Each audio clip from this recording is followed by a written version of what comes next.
2000 98.5 FM Community Program.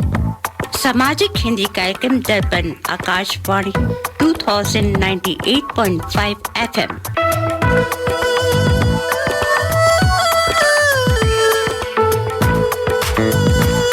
Welcome to the Hindi Show, featuring news, interviews, music and community announcements.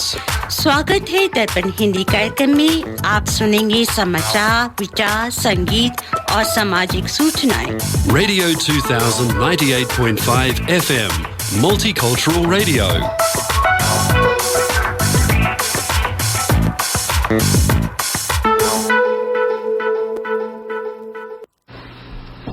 आज रविवार युगाब्द 5123 कलयुग विक्रम संवत 2078 भाद्रपद महीने के कृष्ण पक्ष की त्रयोदशी 5 सितंबर 2021 है।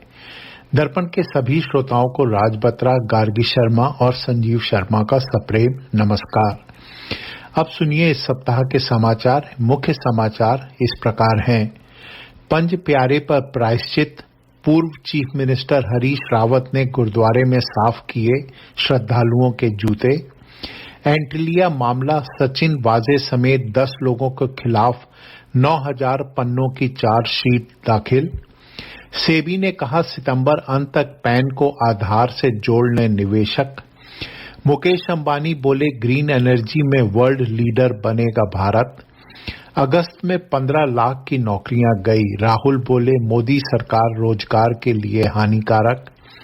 पीएम मोदी ने स्वामी प्रभुपाद की जयंती पर जारी किया विशेष स्मारक सिक्का। खुशखबरी, पटरी पर लौटी अर्थव्यवस्था। पहली तिमाही में 20% की गति से बढ़ी जीडीपी। भारतीय अर्थव्यवस्था दुनिया की सबसे तेज विकास दर हासिल करने की राह पर। गिराए जाएंगे नोएडा स्थित सुपरटेक के 40 मंजिला 2 टावर। एमराल्ड केस में सुप्रीम कोर्ट का बड़ा आदेश। ट्रांसफर हो सकेगा ट्रेन टिकट, दूसरा व्यक्ति कर सकेगा यात्रा। जन्माष्टमी पर कृष्ण जन्मभूमि में चीफ मिनिस्टर योगी ने कहा पहले के मुख्यमंत्री मथुरा अयोध्या का नाम लेने में डरते थे और ये बुजुर्ग महिला 30 साल से 1 रुपए में बेच रही है इडली। अब सुनिए समाचार विस्तार से। पंजाब में कांग्रेस नेतृत्व को पंच प्यारे कहने पर मुसीबत में फंसे उत्तराखंड के पूर्व मुख्यमंत्री एवं पंजाब मामलों के प्रभारी हरीश रावत ने अपनी गलती का प्रायश्चित गुरुद्वारे में श्रद्धालुओं के जूते साफ कर किया। हालांकि कांग्रेस महासचिव हरीश रावत ने इस मामले में अपनी गलती स्वीकार कर ली थी और माफी भी मांग ली थी। उन्होंने कहा था कि गुरुद्वारे में प्रायश्चित स्वरूप सफाई करेंगे। इसी कड़ी में रावत ने उत्तराखंड के ऊधम सिंह नगर में खटीमा के पास नानक मत्ता गुरुद्वारे में श्रद्धालुओं के जूते साफ किए। सिख पंथ में गुरु गोविंद सिंह के 5 प्यारों के लिए इस शब्द का इस्तेमाल किया जाता है। राष्ट्रीय जांच एजेंसी ने उद्योगपति मुकेश अंबानी के घर के निकट विस्फोटक से लदी एसयूवी कार मिलने और व्यवसायी मनसुख हिरन की हत्या के मामले में बर्खास्त पुलिस अधिकारी सचिन वाजे, प्रदीप शर्मा समेत 10 लोगों के खिलाफ एक अदालत में आरोप पत्र दायर किया। वाजे और शर्मा के अलावा 9000 प्रश्नों के इस आरोप पत्र में विनायक शिंदे, नरेश गौड़, रियाजुद्दीन काजी, सुशील माने, आनंद जाधव, सतीश मटकुरी, मनीष सोनी एवं संतोष शेलर का नाम शामिल है। पूंजी बाजार नियामक सेबी ने निवेशकों से कहा है कि वे प्रतिभूति बाजार में निरंतर और सुचारू कारोबार करते रहने के लिए 30 सितंबर तक अपने पैन को आधार से जोड़ लें। इसका अनुपालन नहीं होने पर संबंधित व्यक्ति का पैन परिचालन में नहीं होगा। इसका मतलब है कि संबंधित व्यक्ति का KYC ब्यौरा अधूरा होगा। भारतीय प्रतिभूति एवं विनिमय बोर्ड सेबी ने बयान में कहा कि प्रतिभूति बाजार में सभी लेन देन के लिए पैन एकमात्र पहचान संख्या है। रिलायंस इंडस्ट्रीज के चेयरमैन मुकेश अंबानी ने अंतर्राष्ट्रीय जलवायु शिखर सम्मेलन को वर्चुअली संबोधित करते हुए कहा कि जलवायु के मोर्चे पर भारत और दुनिया कठिन दौर से गुजर रही है। ग्लोबल वार्मिंग के खतरे सामने हैं। ऐसे में हमारे पास केवल एक ही विकल्प है और वो है ग्रीन, साफ और नवीनकरणीय एनर्जी को तेजी से अपनाना। इस आपदा को अवसर में बदलकर भारत को ग्रीन एनर्जी का वर्ल्ड लीडर बनना होगा। भारतीय उपमहाद्वीप प्रचुर मात्रा में अक्षय ऊर्जा संसाधनों से सरोबार है। यहाँ सूर्यदेव व वायुदेव प्रचुर ऊर्जा प्रदान करते हैं। एक वर्ष में 300 दिन धूप खिली रहती है। देश केवल 0.5% भूमि का इस्तेमाल कर 1000 गीगावाट सौर ऊर्जा आसानी से उत्पन्न कर सकता है। पूर्व कांग्रेस अध्यक्ष राहुल गांधी ने बेरोजगारी के बढ़ते आंकड़े पर चिंता जाहिर करते हुए केंद्र की मोदी सरकार पर जमकर निशाना साधा। उन्होंने कहा कि मोदी सरकार रोजगार के लिए हानिकारक है। राहुल ने ट्वीट किया, मोदी सरकार रोजगार के लिए हानिकारक है। वे किसी भी प्रकार के मित्रहीन व्यवसाय या रोजगार को बढ़ावा या सहारा नहीं देते, बल्कि जिनके पास नौकरी है उसे भी छीनने में लगे हैं। देशवासियों से आत्मनिर्भरता का ढोंग अपेक्षित है। जनहित में जारी। उन्होंने CMII की रिपोर्ट पर आधारित एक खबर भी पोस्ट की है, जिसमें कहा गया है कि अगस्त में इस बार 15 लाख लोगों को नौकरी से हाथ धोना पड़ा है। प्रधानमंत्री नरेंद्र मोदी ने international society for Krishna consciousness के संस्थापक श्री भक्ति वेदांत स्वामी प्रभुपाद की 125वीं जयंती के अवसर पर 125 रुपए का एक विशेष स्मारक सिक्का जारी किया। वीडियो कॉन्फ्रेंस के माध्यम से आयोजित एक कार्यक्रम में स्मारक सिक्का जारी करने के बाद अपने संबोधन में प्रधानमंत्री ने स्वामी प्रभुपाद को एक अलौकिक कृष्ण भक्त बताया और कहा कि वे एक महान देशभक्त भी थे।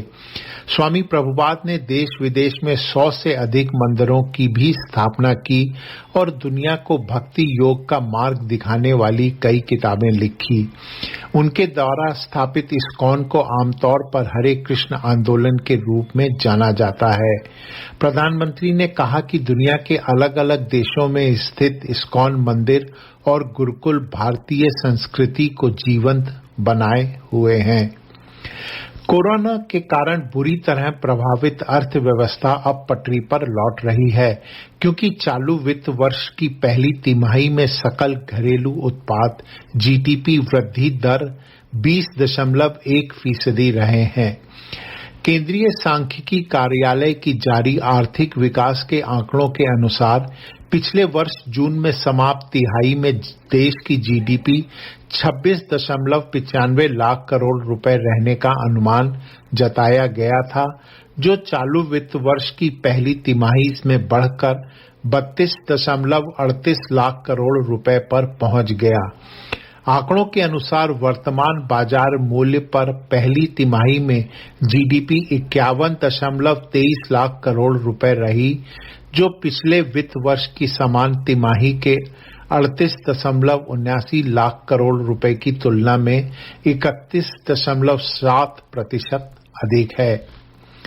एमरॉल्ड मामले में सुप्रीम कोर्ट ने सुपरटेक के नोएडा स्थित 40 मंजिला ट्विन टावर्स को गिराने के आदेश दिए हैं। साथ ही शीर्ष अदालत ने कहा है कि टावरों को गिराने की लागत सुपरटेक से वसूली जाए। सुप्रीम कोर्ट ने अपने आदेश में साफ कहा कि ये टावर नोएडा अथॉरिटी और सुपरटेक की मिली भगत से बने थे, अतः सुपरटेक अपने ही पैसों से इन 40 मंजिला दोनों टावरों को 3 माह के भीतर गिराए, साथ ही खरीदारों की रकम ब्याज समेत लौटाए। सुपरटेक के 40-40 मंजिला इन टावर्स में 1-1 हजार फ्लैट्स हैं। ये टावर्स नियमों की अनदेखी करके बनने दिए गए हैं। अगर आपके पास ट्रेन का कंफर्म रिजर्वेशन टिकट है, लेकिन आप कोई दूसरा जरूरी काम आने की वजह से आप यात्रा नहीं कर पा रहे हैं तो ये टिकट आप अपने परिवार के किसी सदस्य को या किसी दूसरे व्यक्ति को ट्रांसफर कर सकते हैं। रेलवे यात्रियों के सामने अक्सर ये समस्या सामने आती है कि टिकट बुक करने के बाद वो यात्रा नहीं कर पाते। ऐसे में या तो उन्हें टिकट कैंसिल करना होता है और अपनी जगह जिस व्यक्ति को भेजना होता है उसके लिए नया टिकट लेना पड़ता है, लेकिन तब कंफर्म टिकट मिलना काफी मुश्किल होता है। इसलिए रेलवे ने यात्रियों को ये सुविधा दे रखी है। हालांकि ये सुविधा काफी समय से मौजूद है, लेकिन लोगों को इसके बारे में बहुत कम जानकारी है। जन्माष्टमी के मौके पर मथुरा पहुंचे उत्तर प्रदेश के मुख्यमंत्री योगी आदित्यनाथ ने विपक्षी मुख्यमंत्रियों पर निशाना साधते हुए कहा कि पहले के मुख्यमंत्री मथुरा और अयोध्या का नाम लेने से भी डरते थे, हमारे पर्व त्योहारों पर बधाई देने से भी घबराते थे। इन अवसरों पर बिजली पानी भी नहीं दिया जाता था, खुशियों पर बंदिशें थीं, समय की पाबंदियां थीं, मगर आज हमारे कान्हा का जन्मोत्सव धूमधाम से आधी रात में ही होता है। मुख्यमंत्री आदित्यनाथ ने मंच से संबोधन के बाद कृष्ण जन्म स्थान स्थित भागवत भवन में पूजा अर्चना भी की। योगी ने कहा कि आजादी के बाद रामनाथ कोविंद पहले राष्ट्रपति हैं जिन्होंने अयोध्या जाकर रामलला के दर्शन किए।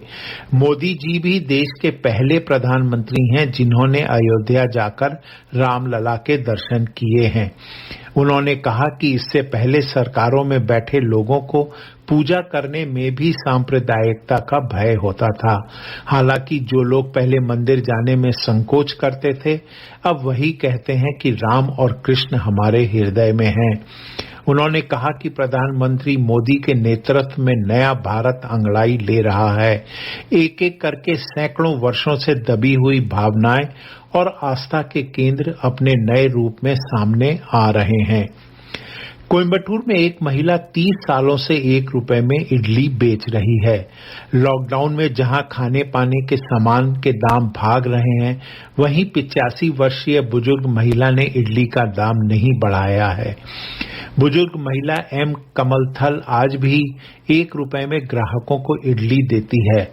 अलमदुरई के नजदीक अपने घर से खाने पीने का आउटलेट चला रही बुजुर्ग महिला की यहाँ प्रतिदिन करीब 300 लोग इडली खाते हैं। कुछ लोग ऐसे भी हैं जो लॉकडाउन के कारण घर नहीं जा सकते हैं। अपने ग्राहकों को महिला सोशल डिस्टेंसिंग का पाठ भी पढ़ाती है। महिला की दयालुता की खबर वायरल होने पर उनकी फैल गई। कई लोगों ने उन तक मदद के हाथ भी बढ़ाए हैं। अब सुनिए वाणिज्य समाचार। इस सप्ताह दिल्ली सराफा बाजार बंद होने तक स्टैंडर्ड सोने का भाव 50,570 रुपए प्रति 10 ग्राम था। यूएस डॉलर की विनिमय दर थी ₹72.99 और ऑस्ट्रेलियन डॉलर की ₹54.44। इसी के साथ इस सप्ताह के समाचार समाप्त होते हैं। श्रोताओं, आप सुन रहे हैं दर्पण हिंदी कार्यक्रम। आज स्टूडियो में आपके साथ हैं गार्गी शर्मा, राज बत्रा और संजीव शर्मा। श्रोताओं, हम आपके लिए लाए हैं कुछ मिले जुले गीत, विज्ञापन और सूचनाएं। पर अभी समय होता है प्रभु वंदना का। आइए सुनते हैं गार्गी जी से आज का विचार। कष्ट उठाए बिना कुछ प्राप्त नहीं होता। जितना अधिक अपेक्षा उतना ही अधिक कष्ट, यह सृष्टि का नियम है। जैसे विचार अस्तित्व को भेजते हैं, वैसी ही ऊर्जा भी हमको प्राप्त होती है। विचारों को सकारात्मक रखना आवश्यक है। किसी की दृष्टि में अच्छा बनने की चेष्टा मत करो। अकेले आए हैं और अकेले ही जाएंगे। जैसा कर्म करेंगे और वैसा ही फल भी प्राप्त होगा। चाणक्य। ओ माँ जसोदा के लाडले लाल, एकमात्र तू ही जगत का आधार स्तंभ है। माधुर्य भाव से परिपूरित तेरी छवि सभी को आनंद विभोर कर देती है। हे करुणा के सागर, बाल गोविंद लोक कल्याण हेतु हम सभी तेरा आवाहन करते हैं।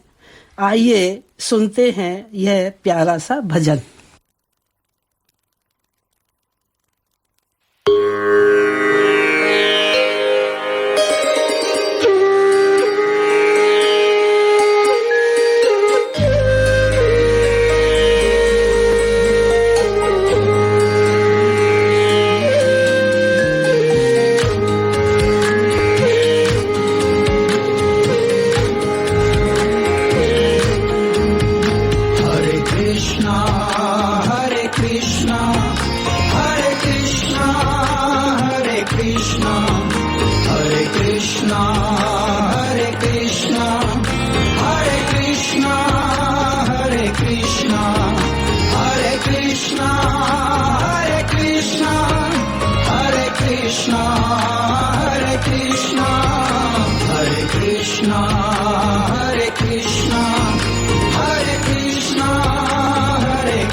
सारे दुखों से तू ही उबारे, हम सारे हैं तेरे सारे।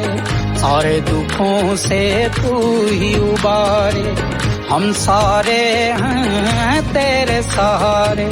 तू ही तो बिगड़ी बात बनाए, तू ही तो बिगड़ी बात बनाए। तू ही मिटाए तृष्णा। हरे कृष्णा हरे कृष्णा हरे कृष्णा हरे कृष्णा हरे कृष्णा हरे कृष्णा हरे कृष्णा हरे कृष्णा हरे कृष्णा हरे कृष्णा हरे कृष्णा हरे कृष्णा हरे कृष्णा हरे कृष्णा हरे कृष्णा हरे कृष्णा।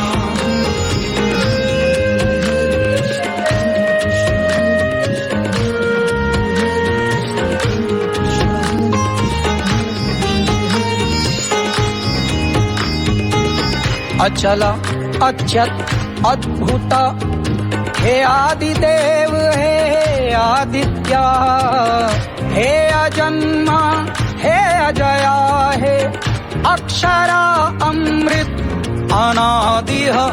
अक्षरा अमृत अनादिः।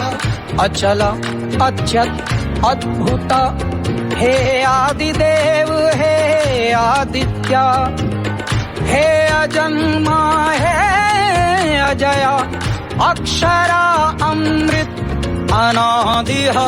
आनंद सागर है अनंता, अनंत जीत है अनया। अनिरुद्धा है अपराजित, अव्युक्ता है बाल गोपाल।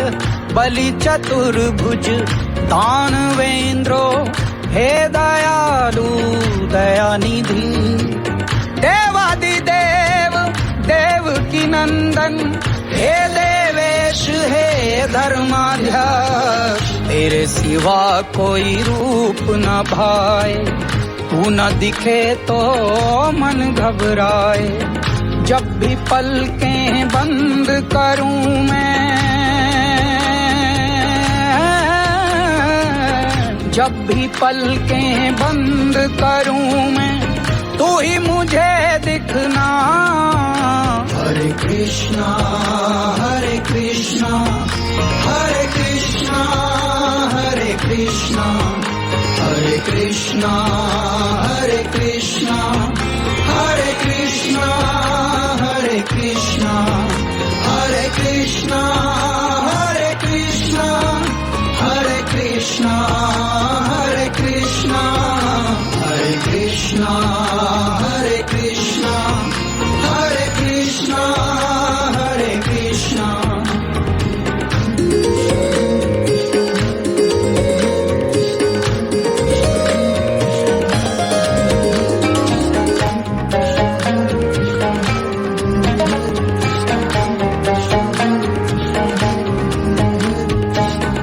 द्वारकाधीश गोपाल गोपाल प्रिया गोविंदा हे ज्ञानेश्वर।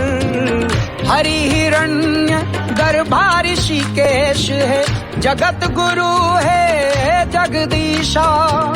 जगत गुरु है जगदीशा। द्वारकाधीश गोपाल गोपाल प्रिया गोविंदा हे ज्ञानेश्वर। हरि हिरण्य गर्भा ऋषिकेश है जगत गुरु है जगदीशा। जगन्नाथ है जनार्दना हे जयंत ज्योतिरादित्य। कमलनाथ है कमल नयन हे काम शांतक कंज लोचन। केशव कृष्ण लक्ष्मीकांत हे लोकाध्यक्ष मदन। हे माधव हे मधुसूदन हे महेंद्र हे मनमोहन। धर्म पताका तू लहराए कोई अधर्मी बच नहीं पाए। तू तो अपने भक्त जनों का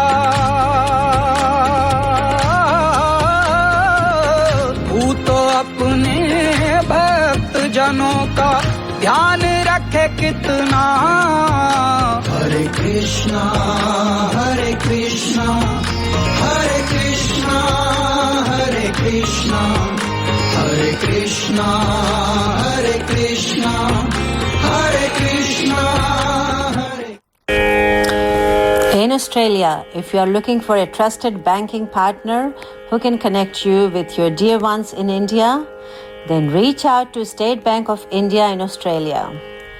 Visit our website www.sbisyd.com.au for more details on products and services.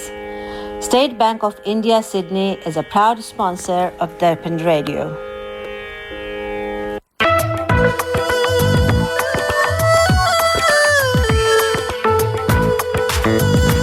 Radio 2000 98.5 FM and The Hindi Show. आप सुन रहे हैं दर्पण हिंदी कार्यक्रम 98.5 FM पर।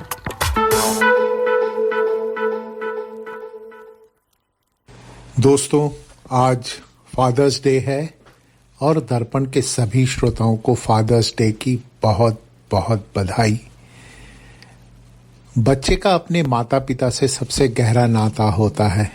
माँ से भावनाओं का जुड़ाव तो पिता से समझ का। माँ की ममता और करुणाशीलता तो जग जाहिर है, लेकिन कई बार पिता की अनकहे शब्द और जताना पाने की आदत उनके भावों को ठीक तरह से अभिव्यक्त नहीं कर पाती और हम पिता को जरूरत से ज्यादा सख्त और भावना विहीन मान बैठते हैं। लेकिन सच तो ये है कि एक माँ बच्चे को जितना प्रेम करती है उतनी ही चिंता पिता को भी होती है। बस फर्क इतना होता है कि माँ के प्रेम का पल्ला भारी होता है और पिता के सुरक्षात्मक रवैये का, जो कई बार बच्चों को कठोर लगने लगता है। माँ हमेशा दुलारती है और पिता हमेशा आपको बनाते हैं, आपके व्यक्तित्व को संवारते हैं। है समाज का नियम भी ऐसा, पिता सदा गंभीर रहे, मन में भाव छुपे हो लाखों, आंखों से ना नीर बहे, करे बात भी रूखी सूखी, बोले बस बोल हिदायत के, दिल में प्यार है माँ जैसा ही, किंतु अगल अलग तस्वीर रहे।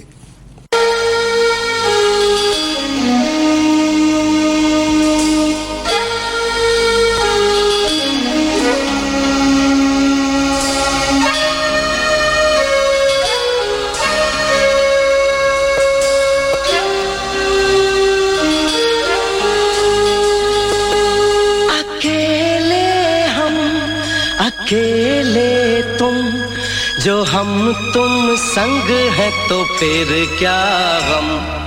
तू मेरा दिल तू मेरी जान।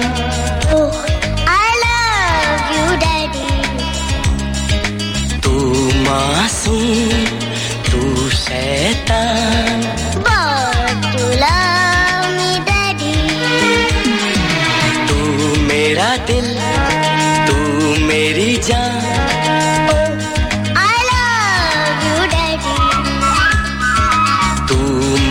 मासूम तू शैतान But you love me, Daddy.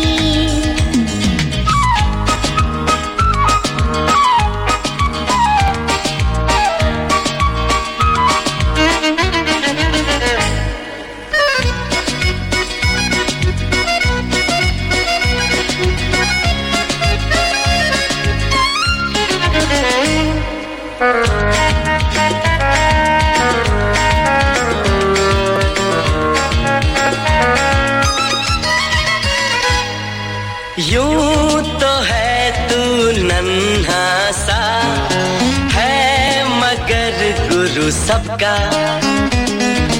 और इसी शरारत से दिल जिगर मैं हूँ सबका. कहने को है यूं तो हजार कोई मगर तुझसा कहाँ अकेले तुम जो हम तुम संग है तो फिर क्या गम तू मेरा दिल तू मेरी जान Oh, I love you, Daddy. तू मासूम तू शैतान But you love me, Daddy.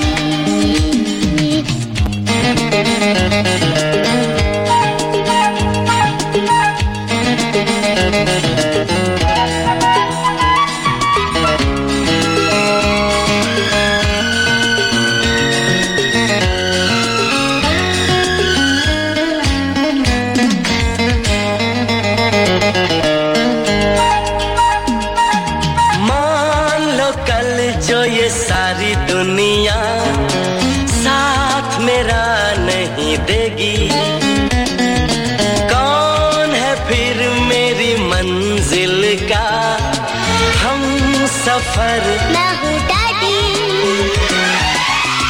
आज लगे कितना हसी अपना जहां अपना समा अकेले हम अकेले तुम जो हम तुम संग है तो फिर क्या गम तू मेरा दिल तू मेरी जान Oh, I love you, Daddy. तू मासूम तू शैतान But you love me, Daddy. तू मेरा दिल तू मेरी जान Oh, I love you, Daddy. तू मासूम तू शैतान But you love me, Daddy. But you love me, Daddy.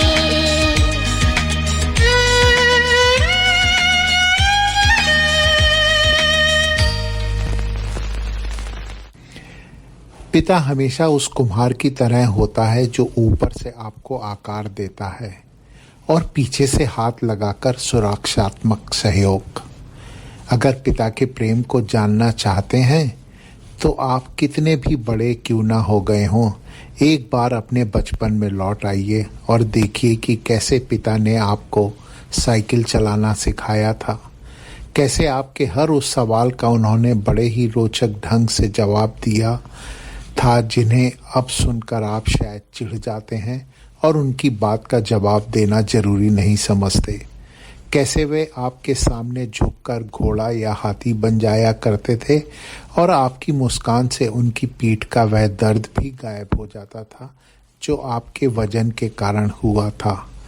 कैसे आपकी हर छोटी से छोटी ख्वाहिश को पूरा करने के लिए वे ज़रूरतों से समझौता कर लिया करते थे. आपके होमवर्क और प्रोजेक्ट के लिए कैसे आपके साथ वे भी देर तक जागते और उसे पूरा करवाते थे. कैसे वे आपकी छोटी सी सफलता को भी जहान की सबसे बड़ी खुशी के रूप में मनाते थे. कैसे वे आपको स्कूल छोड़ने और लेने जाया करते थे और रास्ते में आपकी हर फरमाइश पूरा हुआ करती थी.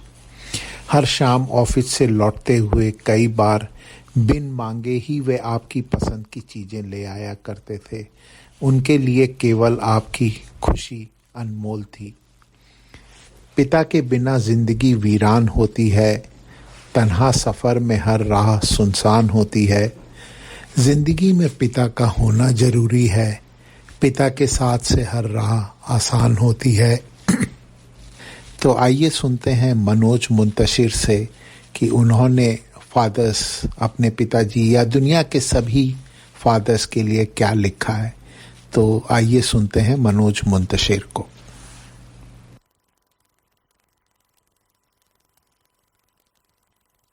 जो बेस्ट था हमने उसके साथ क्या किया, माथे पर सुपर हीरो वाला टैग चिपका दिया। और सुपर हीरो तो कुछ भी कर सकता है, उससे थोड़ी पूछते हैं कि आज मुश्किलों के कितने पर्वत पार किए, हमारी एक शर्ट सिलवाने में अपने कितने कुर्ते तार तार किए। उससे थोड़ी पूछते हैं कि हमारी जिदें पूरी करने के लिए कितने दिन ओवरटाइम करते हुए गुजार दिए, हमारे बचपन की एक मुस्कुराहट जीतने में अपनी जवानी के कितने बरस हार दिए। और वो बुखार वाली रातें, हमारी फिक्र में सिर्फ मां थोड़ी जागती थी। कच्ची नींद में सोते तो पापा भी थे, किसी की नजर नहीं गई पर रोते तो पापा भी थे। तो आज हम एक काम करेंगे, जिन आंखों को कभी गौर से देखा नहीं, आज उन्हीं आंखों की इबारत पढ़ेंगे। जो धुन कभी गई ही नहीं, आज उसी धुन पर झूमेंगे। रोटियां पकाने वाले हाथों को सलाम, लेकिन आज हम रोटियां कमाने वाले हाथ चूमेंगे।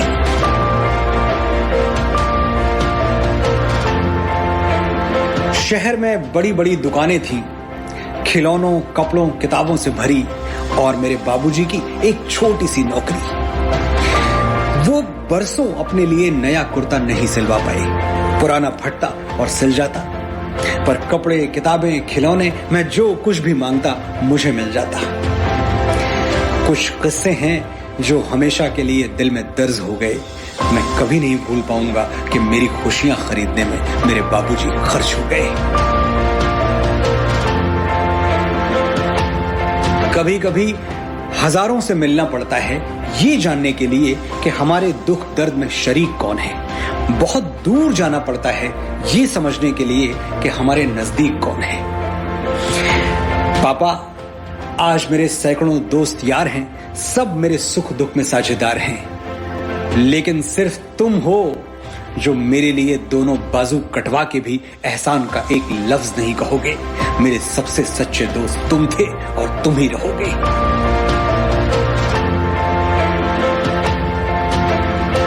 बड़े भोले हैं बाबूजी, पूरी दुनिया से कहते फिर रहे हैं सच मेरा ख्वाब हो गया, मेरा बेटा कामयाब हो गया। हंसी आती है मुझे उनकी सादगी पर। कौन सी बात कहां लाके छोड़ी है, अरे ये कामयाबी आज की थोड़ी है। मैंने तो बहुत पहले कामयाबियों के सारे पायदान छू लिए थे, बुलंदियों के सारे निशान छू लिए थे। जब पहली बार बाबूजी ने मुझे बाहों में लेके उछाला था, मैंने तो उसी दिन सातों आसमान छू लिए थे। मैंने सुना है ब्रुनई का सुल्तान सैकड़ों कमरों वाले पैलेस में रहता है। अरब में एक शेख है जो सोने की बनी हुई मोटर कार से चलता है। ऐसे ऐसे लोग हैं जिनकी नेट वर्थ $100 बिलियन पार कर चुकी है। लोगों के पास इतने पैसे हैं कि रखने के लिए बैंक में जगह नहीं बची है। लेकिन अमीरों की लिस्ट में आज भी पहले नंबर पर मेरे बाबूजी जमे हुए हैं। मेरे बाबूजी जैसा आलीशान और कौन होगा, जो कुर्ते की फटी हुई जेब में हाथ डालकर बोले मेरे बेटे को जो चाहिए मिलेगा। उससे बड़ा धनवान और कौन होगा।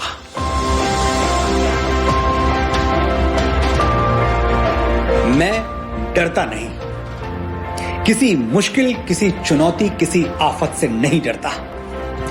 मैं जानता हूं अगर मेरे पैरों में दुख का कांटा गड़ जाएगा, अगर मेरा वक्त बिगड़ जाएगा, तो कोई है जो मेरे लिए भगवान से भी लड़ जाएगा।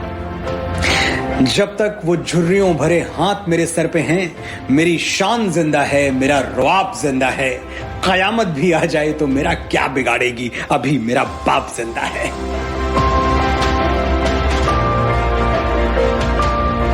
यार पापा, बड़े बेदर्द थे आप। बचपन में चलते चलते मैं गिर जाता तो माँ गोद में उठा लेती और आप गोद से खींच के वापस जमीन पर उतार देते, कहते मजबूत बनो। स्कूल का पहला दिन, पहली बार मैं अजनबी लोगों के बीच अकेला था। इतना रोया कि 4 दिनों तक आंखें लाल रहीं। चुप कराने की जगह आप वही रटते रहे, रोना बंद करो, मजबूत बनो। जब पार्क में झूले से गिर पड़ा, मेरी चोट की तरफ आपने एक नजर देखा भी नहीं, वही पुराना टेप चला दिया, मजबूत बनो। बहुत सुन लिया मैंने, मजबूत बनो, मजबूत बनो, मजबूत बनो। अभी आप मेरी सुनो। इस दुनिया में तब तक रहना जब तक मैं जाने के लिए ना कहूं, तब तक आंखें खोले रखना जब तक मैं सामने देखता रहूं।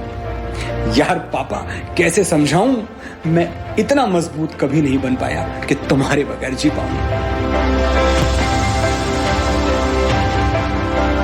मैं बड़े अच्छे स्कूल में पढ़ता था और इसी बात से रोज चिढ़ता था। मेरे दोस्त लंबी लंबी गाड़ियों में आते, मेरी तरह टिफिन के पराठे नहीं, कैंटीन के समोसे खाते, और कुछ तो ऐसे भी थे जो साल में 2 बार फॉरेन में छुट्टियां मनाते। किसी के डैडी डॉक्टर, किसी के पॉलिटिशियन, किसी के आला अधिकारी, और मेरे एक सरकारी दफ्तर में 3रे दर्जे के कर्मचारी। एक दिन मैं फट पड़ा, ये क्या है यार पापा, आप सबकी तरह पैसे वाले क्यों नहीं हो? पापा कुछ बोले नहीं, 2 शब्द भी नहीं कहे, बस भरी भरी आंखों से मेरी ओर देखते रहे। वो आंखें हमेशा के लिए मेरे दिल पर छप गईं। मैंने जो गलती की तुम मत दोहराना, मौसम का हाल उसे मत सुनाना जो तुम्हारे लिए रोज भागता रहा, सर्दी क्या, गर्मी क्या, धूप क्या, छाया क्या। जिसकी जिंदगी भर की कमाई तुम हो, उससे मत पूछना कि तुमने कमाया क्या।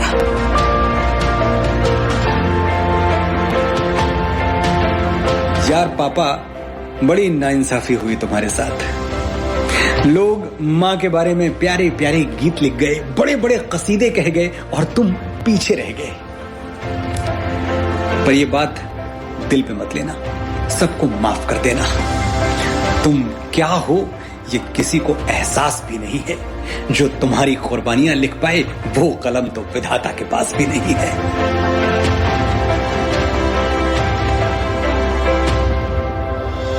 मेरे पास एक सुपर हीरो है, मेरा खुद का।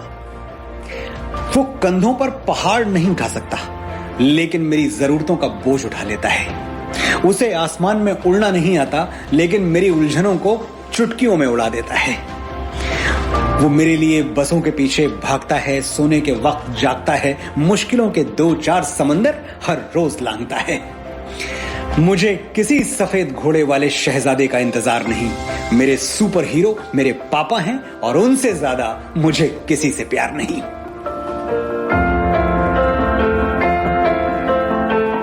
बहुत छोटी थी मैं जब खिलौनों की दुकान से पापा मेरे लिए एक क्राउन ले आए थे।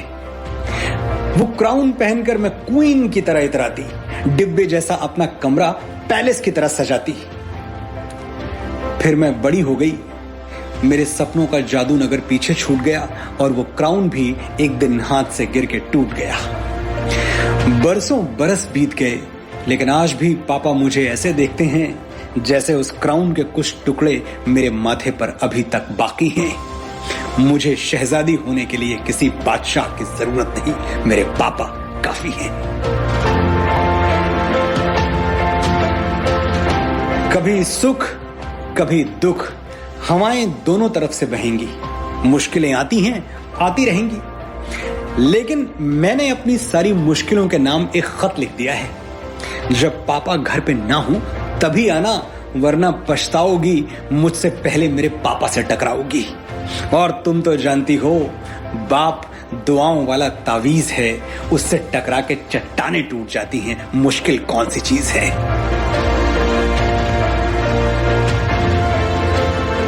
बॉयज, आपने हार्ट वाले स्टिकर्स से मेरा मैसेज बॉक्स भर दिया और रोमांटिक मेल्स लिख लिख के मेरा ईमेल अकाउंट क्रैश कर दिया।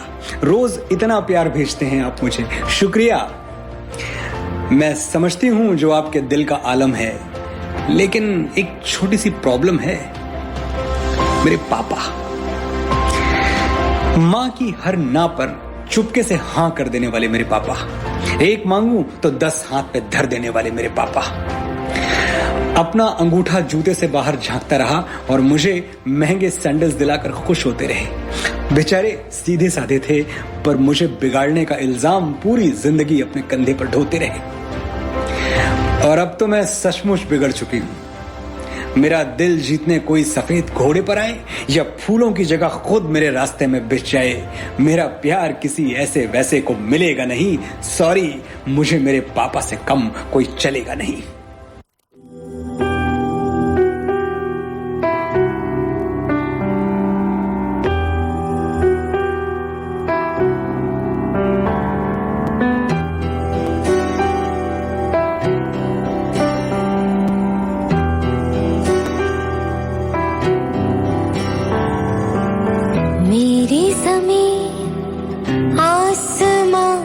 मेरे पापा,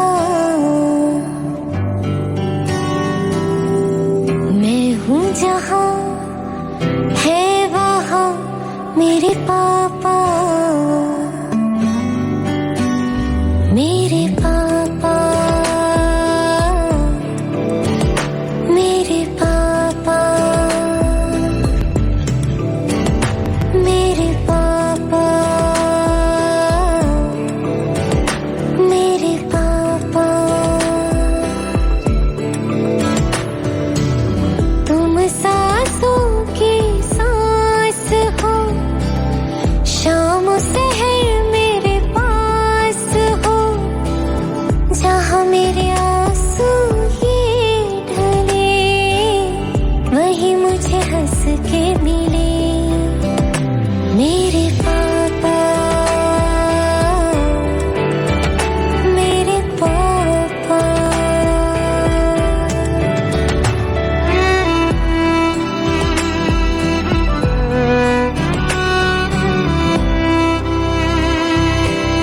रूठूं जो मैं तुमसे, कितना डरते हो, रब की तरह जिद मेरी पूरी करते हो।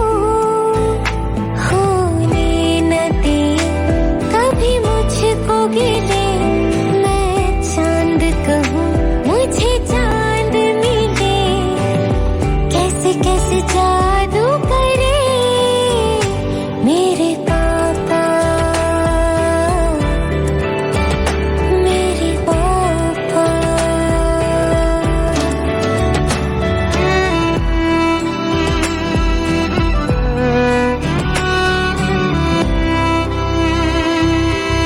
एक शिकन चेहरे पर सह ना पाते हो, मेरे लिए किस्मत से भी लड़ जाते हो। मेरे पास कोई दुख आ ना सके, कोई धूप मुझे मुरझा ना सके, मेरा साया बन के चले मेरे पापा, मेरे पापा। श्रोताओं, अगर कोई अपने पापा के लिए कुछ संदेश भिजवाना चाहते हैं तो हमें ज़रूर लिखिएगा हमारे व्हाट्सएप ग्रुप पे। हम उसको रेडियो प्रोग्राम में सबको सुनवाएंगे।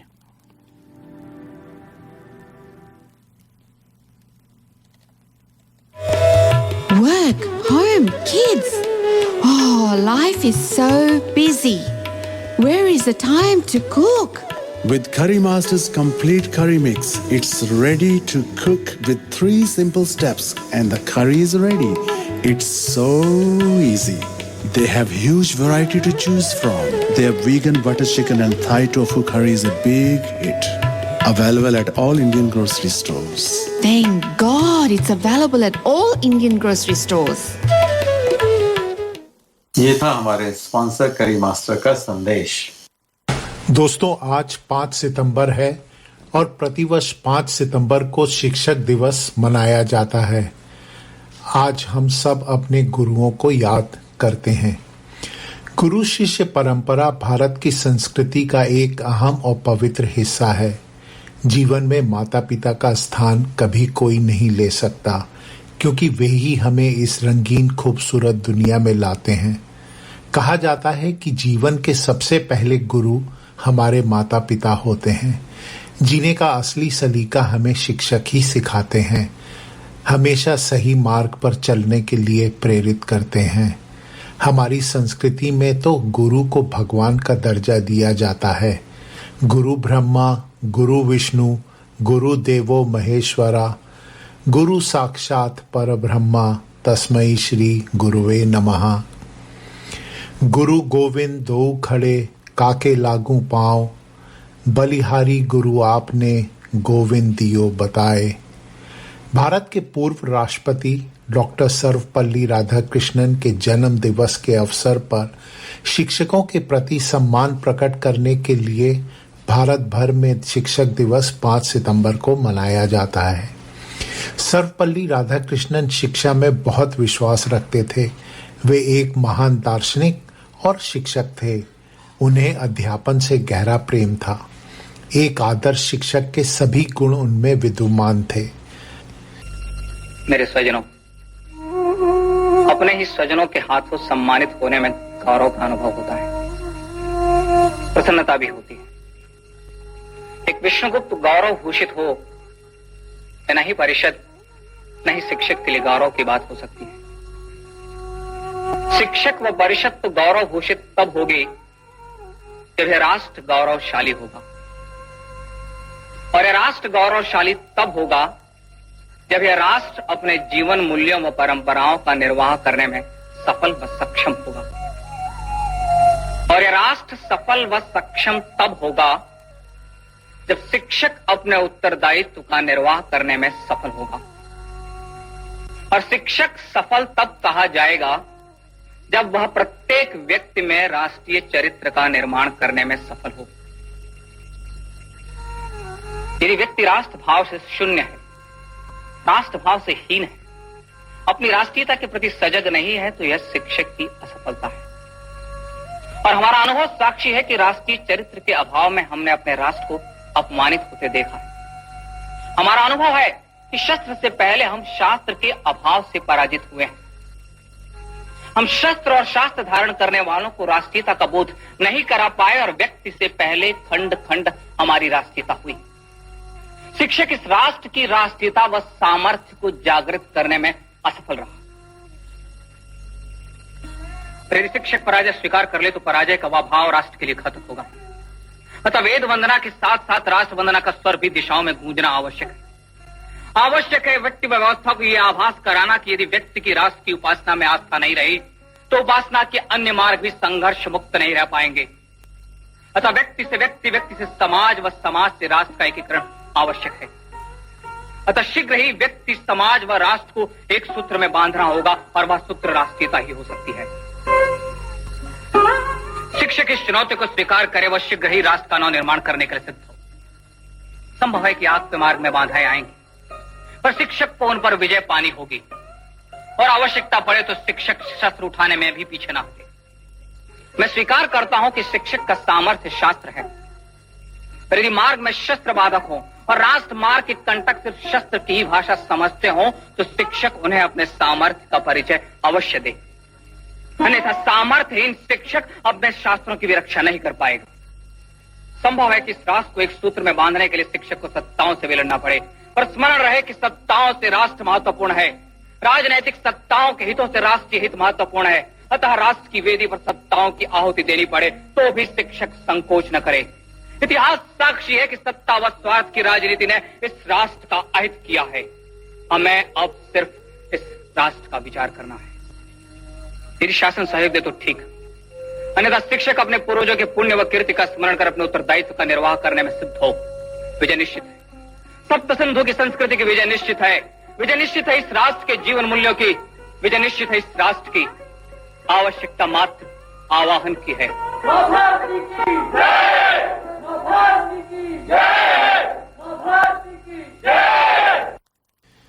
गुमनामी के अंधेरे में था, पहचान बना दिया, दुनिया के गम से मुझे अनजान बना दिया। उनकी ऐसी कृपा हुई, गुरु ने मुझे एक अच्छा इंसान बना दिया। गुरु शिष्य परंपरा भारत की संस्कृति का एक अहम और पवित्र हिस्सा है, जिसके कई स्वर्णिम उदाहरण इतिहास में दर्ज हैं। शिक्षक उस माली के समान है जो एक बगीचे को अलग अलग रूप रंग के फूलों से सजाता है, जो छात्रों को कांटों पर भी मुस्कुराकर चलने के लिए प्रेरित करता है।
मुझे पढ़ना लिखना सिखाने के लिए धन्यवाद।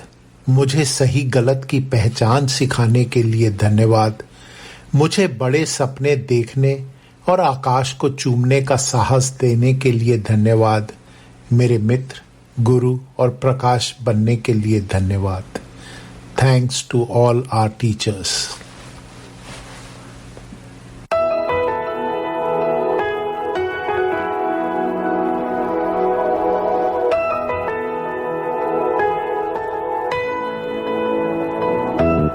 शुक्रिया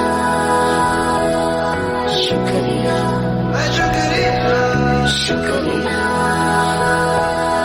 शुक्रिया शुक्रिया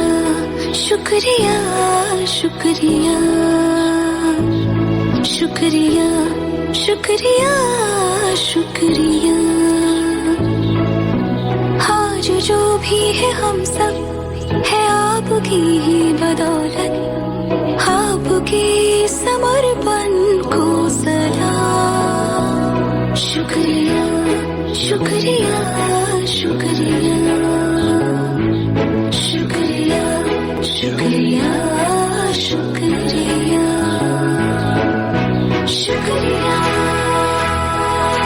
शुक्रिया शुक्रिया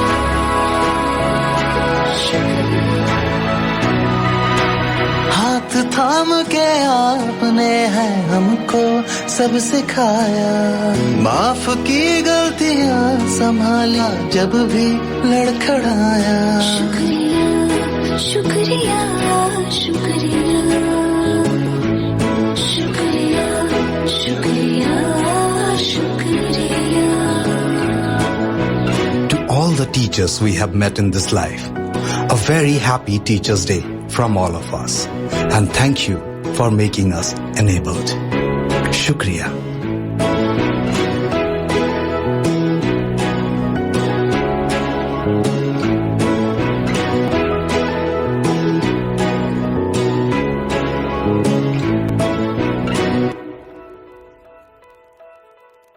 Are you looking for personal or business tax or self-managed super fund account and audit, formation of association, company or trust, cloud accounting with payroll solution with fixed prices?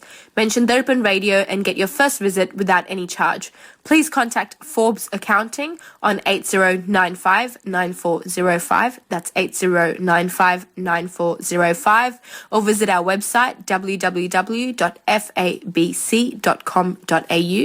Our address is Suite 1, 168 Burwood Road, Burwood. Forbes Accounting and Business Consultants are proud sponsors of Darpan Radio.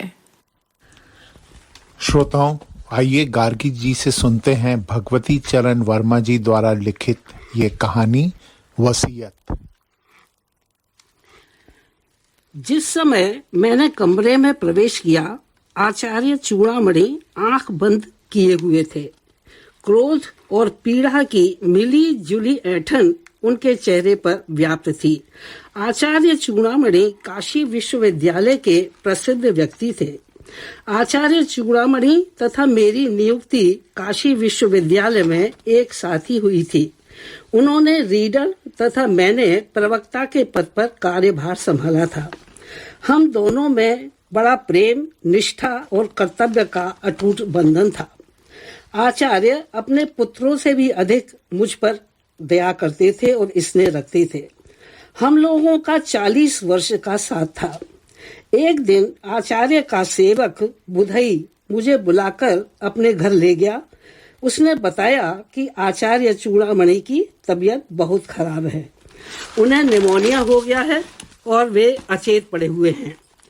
आचार्य के 2 पुत्र लालमणि, नीलमणि और उनकी 3 पुत्रियां थीं, सरस्वती, सावित्री और सौदामिनी। सभी की शादी हो चुकी थी। सब अपने अपने घर सुखी और संपन्न थी। बड़ा बेटा स्टेट बैंक में मैनेजर था। छोटा बेटा लखनऊ सचिवालय में सेक्रेटरी था। सरस्वती के पति ये PWD में इंजीनियर थे और सावित्री के पति सुल्तानपुर में आटे और तेल की मिल के मालिक थे।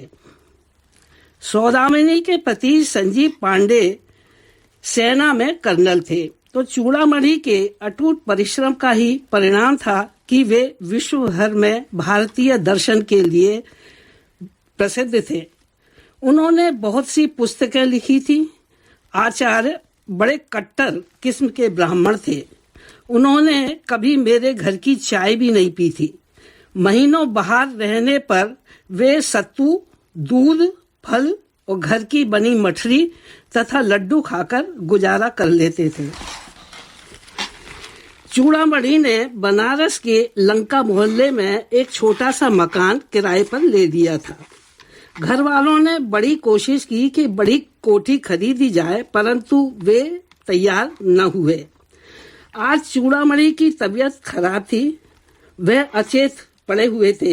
तब मैंने उनसे कहा, गुरुदेव, आपका शिष्य जनार्दन आया है, आंखें तो खोलिए। उन्होंने धीरे से अपनी आंखें खोली और बोले, बेटा जनार्दन, मेरा अंत समय आ गया है। मुझे मृत्यु से बड़ा ही भय लगता है। और उन्होंने अपनी आंखें बंद कर ली। मैंने उनसे कहा कि गुरुदेव, मेरे लिए क्या आज्ञा है। उन्होंने धीरे से पुनः आंखें खोली और अपने तकिए के नीचे से कुछ कागज निकालकर मुझे दे दिए और बोले, जनार्दन, यह मेरी वसीयत है। कल मैं इसकी रजिस्ट्री घर पर करा चुका हूँ। दुनिया में मुझे तुम पर सबसे ज्यादा विश्वास है। इसकी एक प्रति न्यायालय में दे दी है और दूसरी प्रति ये है। मेरे प्राणांत के बाद तुरंत यह वसीयत लागू हो जाएगी। और आचार्य चूड़ामणि अपनी महायात्रा पर निकल पड़े। बुधई को कमरे में छोड़कर मैं नीचे हॉल में आया। लालमणि ने पूछा, यह कैसे पेपर हैं जोशी जी? मैंने बताया, यह तुम्हारे पिता की वसीयत है। वह ब्रह्मलीन हो गए हैं और ये वसीयत इसी समय से लागू हो जाएगी। मैंने वसीयत का पहला अनुच्छेद पढ़ना प्रारंभ कर दिया। वह इस प्रकार था, मैं चूड़ामणि आदेश देता हूँ कि मेरा अंतिम संस्कार सनातन धर्म की प्रथा से हो। मैंने अपने अंतिम संस्कार के लिए 50,000 रुपए अलमारी में रख दिए हैं। क्रिया कर्म के बाद जो भी पैसा बचे उसका मालिक वही हो जाएगा जो मुझे दाग देगा। मुझे बड़े दुख के साथ कहना पड़ रहा है कि मेरे दोनों पुत्र बड़े ही अधर्मी और नास्तिक हैं। वैसे मेरा अंतिम संस्कार करने का अधिकार मेरे बड़े पुत्र को है, परंतु मेरा आदेश है कि मेरा अंतिम संस्कार वही व्यक्ति कर सकता है जो यज्ञोपवीत धारण किए हुए हो और जिसके सिर पर चोटी हो। मतलब कि यदि मेरे बेटे ने यह शर्त नहीं मानी तो वो नीचे लिखी तालिका के अनुसार अंतिम संस्कार का अधिकार दूसरे ही व्यक्ति को होगा। मैंने लालमणि से पूछा कि लालमणि, क्या तुम्हारे चोटी बोटी है कि नहीं? जनेऊ धारण करते हो कि नहीं? बड़ी उलझन के साथ उसने कहा, क्या चौटैया रखकर स्टेट बैंक की नौकरी कर लूंगा? वह बोला, तब तुम इस अंतिम संस्कार के योग्य नहीं हो। मैंने लालमणि से कहा, बात मानो तो कोई नहीं तो दुकान पे, नाई की दुकान पर जाकर के अपने बाल कटवा लो। आधी इंच की चोटी भी तुम्हारी निकल ही आएगी और जनेऊ भी लेते आना। वह तुरंत वहां से चला गया। अब वसीयत का आगे का भाग पढ़ा। मैं चूड़ामणि मिश्र चाहता हूं कि मेरी मृत्यु की सूचना मेरी पत्नी, मेरी पुत्रियों तथा मेरे भतीजे जगतपति को फोन पर या तार के द्वारा दे दी जाए। अन्य सगे संबंधियों को बुलाने की कोई आवश्यकता नहीं है। इनकी प्रतीक्षा केवल 12 से 24 घंटे तक हो। इसके बाद मणिकर्णिका घाट पर मेरा दाह संस्कार कर दिया जाए। मेरे 10वें के दिन वसीयत का शेष भाग सभी संबंधियों के समक्ष पढ़ा जाए और करीब आधे घंटे के बाद मैंने देखा कि लालमणि नाई की दुकान से लौट आया है और उसके कंधे पर मोटा सा जनेऊ लहरा रहा है। इसके दिन वसीयत लेकर 10वें के दिन वसीयत लेकर मैं चूड़ामणि के घर पहुंच गया। आचार्य की पत्नी जसोदा देवी, लालमणि की पत्नी नीरजा, नीलमणि की पत्नी मधुरिमा वहां पर मौजूद थी। दोनों के बाल बॉब हेयर थे और वो अंग्रेजी और हिंदी की मिली जुली भाषा में बात कर रही थी। अंत में मैंने वसीयत पढ़ना प्रारंभ किया।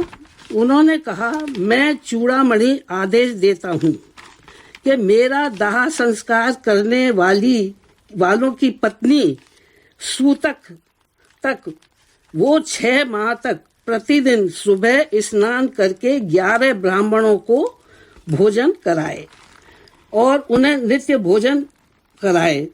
सुनने में ही लालमणि की पत्नी चीखी, भोजन बनाए मेरी बला। बुढ़ा सदक गया है, क्या मैं पागल हूँ जो अपनी जान दे दूं?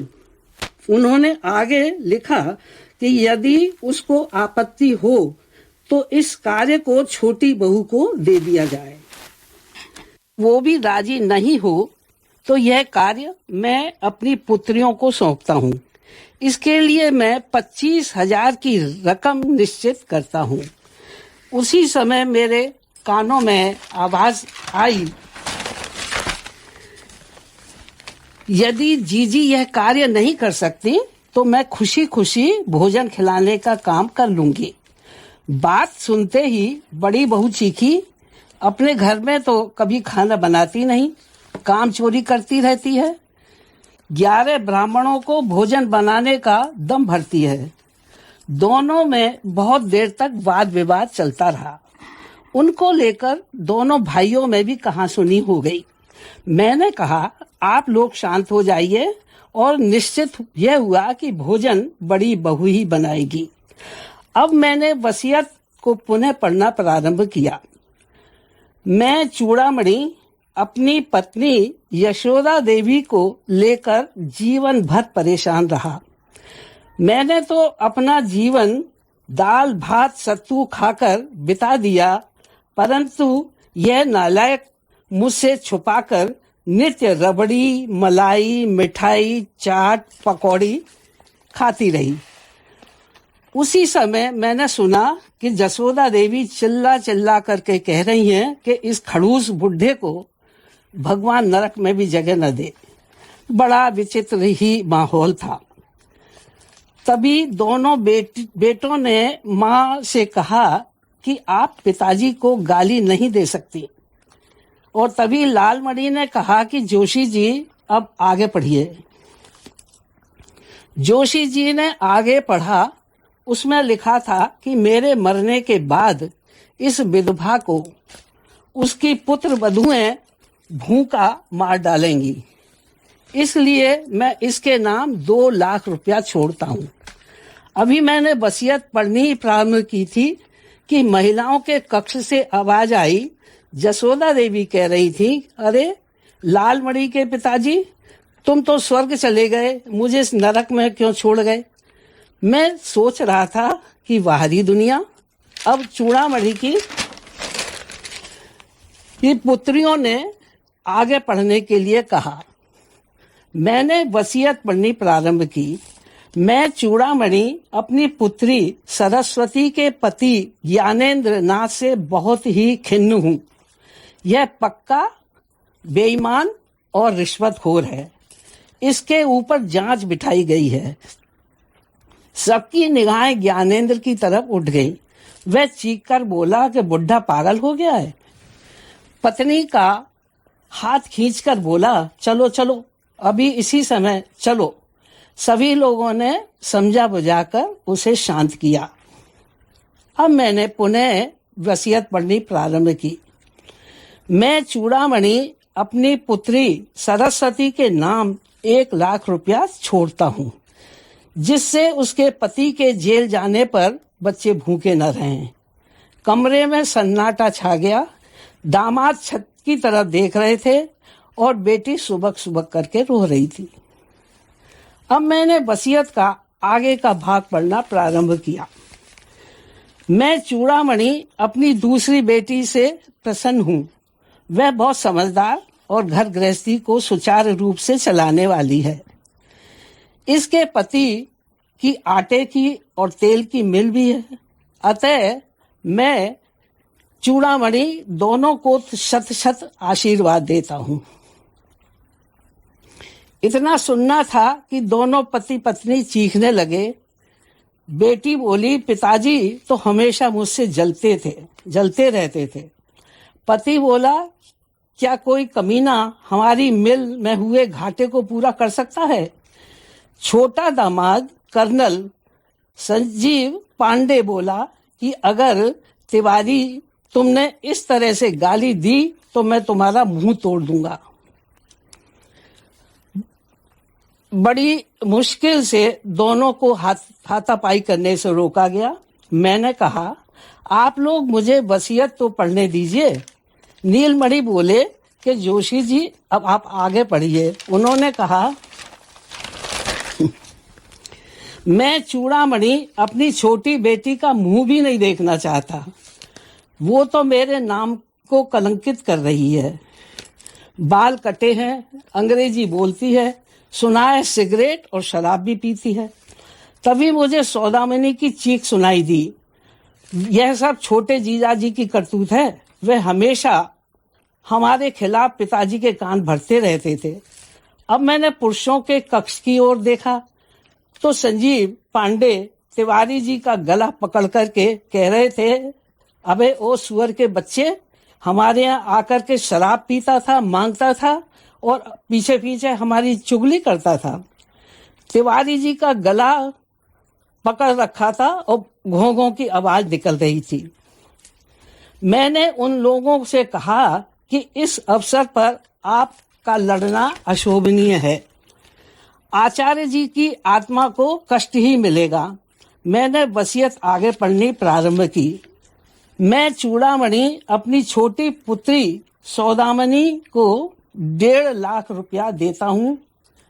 पता न हो कि कब युद्ध हो और इसका प्राणांत हो जाए तो परिवार को भूखा न रहना पड़े। सौदामनी बोली, अरे पिताजी तुम निश्चय ही स्वर्ग में जाओगे। और संजीव माफी मांगने अपने बहनोई के पास पहुंचा। बोला, भाई साहब आप चुगली ना खाते तो बुढ़े से पैसा न मिलता। उन्होंने आगे लिखा, मैं चूड़ामणि आदेश देता हूँ मेरे सेवक बुधई को मेरे सारे वस्त्र तथा भंडार गृह का सारा सामान दे दिया जाए। मेरे मकान का ऊपर वाला हिस्सा मेरे भतीजे को तथा नीचे वाला हिस्सा मेरी पत्नी जसोदा देवी के पास रहे। अतः अंत में एक फुट नोट मेरे नाम था। मैंने उन लोगों से कहा कि यदि आप कहें तो मैं इसे भी पढ़ दूं। सभी ने एक स्वर में कहा, हाँ हाँ पढ़िए। मेरे परम प्रिय शिष्य जनार्दन, तुम्हारा दायित्व इतना ही है कि इस वसीयत को कोर्ट में ले जाकर के जमा कर देना। और जहाँ तक तुम्हारा संबंध है, तुम भाव प्रधान आदमी रहे हो। वेदांत में तुम्हारी गहरी रुचि रही है। तुमने कभी चार्वाक का दर्शन नहीं पढ़ा और कभी भी तुम्हारी शांति प्रियता देख मुझे तुमसे बहुत ईर्ष्या होती थी कि ईश्वर ने तुम्हें इतने गुण और संतोष कैसे प्रदान कर दिए। तुम मेरे सबसे ज्यादा निकट हो। मैं तुम्हें अपना सबसे ज्यादा प्यारा तोता उपहार के रूप में देता हूँ। वसीयत कोर्ट में जमा करने के बाद बुधई से तोता ले लेना। बुधई ने मुझे तोता पकड़ा दिया। उस समय मेरे मन में बहुत संतोष था। मैं पिंजरा हाथ में लेकर घर की तरफ चला। अचानक एक आवाज आई, तुम बड़े बुद्धू हो। इधर उधर देखा, आवाज पिंजरे से आ रही थी। आगे बढ़ा, फिर वो आवाज सुनाई दी, तुम बड़े बुद्धू हो। मैंने पहली बार सोचा कि चूड़ामणि ने सभी को जो इतनी सारी गालियां भेंट में दे रहे थे, इतना सब कुछ दिया, किंतु मेरे लिए उन्होंने कुछ भी न सोचा। मैंने पिंजरे के द्वार खोल दिए, तोता उड़ गया और पिंजरा मैंने गंगा के किनारे छोड़ा। अब मैं शांति से अपने घर की तरफ रवाना हो गया। Every Sunday, listen to the Hindi show, 98.5 FM, Radio 2000. हर रविवार सुनिए दर्पण हिंदी कार्यक्रम 98.5 FM पर सुबह 9 से 11 बजे तक। श्रोताओं, जैसे कि हमने अपने व्हाट्सएप ग्रुप पे लिखा है कि जिसको भी अपने पिता के लिए संदेश देना हो तो हमें बताइए। प्रदीप जी ने हमें संपर्क करा है। प्रदीप जी, कैसे हैं आप? बहुत अच्छे हैं यतीन्द्र जी, आपको बहुत बहुत नमस्कार और हमारे सभी सुनने वालों को भी नमस्ते। आज की कहानी ने तो बहुत आत्मविभोर कर दिया है। आपको कैसी लगी कहानी? जो मनोज मुंसफ के बारे में भी, वो कहानी के बारे में। अरे मनोज जी ने तो मतलब ये है कि इतना भावुक कर दिया कि मजा आ गया। एक्चुअली सारी याद आ गई अपने पापा की। और एक छोटा सा शेर है, बिन बताए वह हर बात जान जाते हैं, मेरे पापा मेरी हर बात मान जाते हैं, सभी को हैप्पी फादर्स डे। तो मनोज मुंतसिर जी ने तो कमाल कर दिया। उनके और भी मैंने रचनाएं सुनी हैं और वो बहुत ही अच्छा बोलते हैं। बहुत ही भावुक कर दिया था उन्होंने। और कहानी गार्गी जी की भी बहुत भावुक करने वाली थी, बहुत अच्छी कहानी थी। और सारा प्रोग्राम जो संजीव जी ने कंपाइल किया है वो बहुत अच्छा है और आप उसे बहुत अच्छी तरह से चला रहे हैं यतीन्द्र जी। प्रदीप जी, आप हमें कुछ शेयर करेंगे कि आपकी कुछ ऐसी याद है जो अपने पिता के बारे में शेयर करना चाहेंगे हमारे श्रोताओं के साथ में?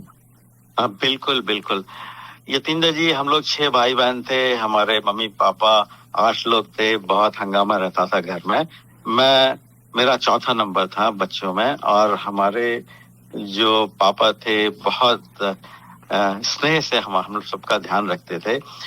पापा का मम्मी का साथ छूट गया। पापा जब 50 साल के थे, उसके बाद वो 94 इयर्स तक रहे और उन्होंने हम सबको बड़ा किया। हम सबकी नौकरी लगी उन्हीं के सामने। उन्होंने हम लोगों को विश्वास दिलाया, हम लोगों को की शादी की।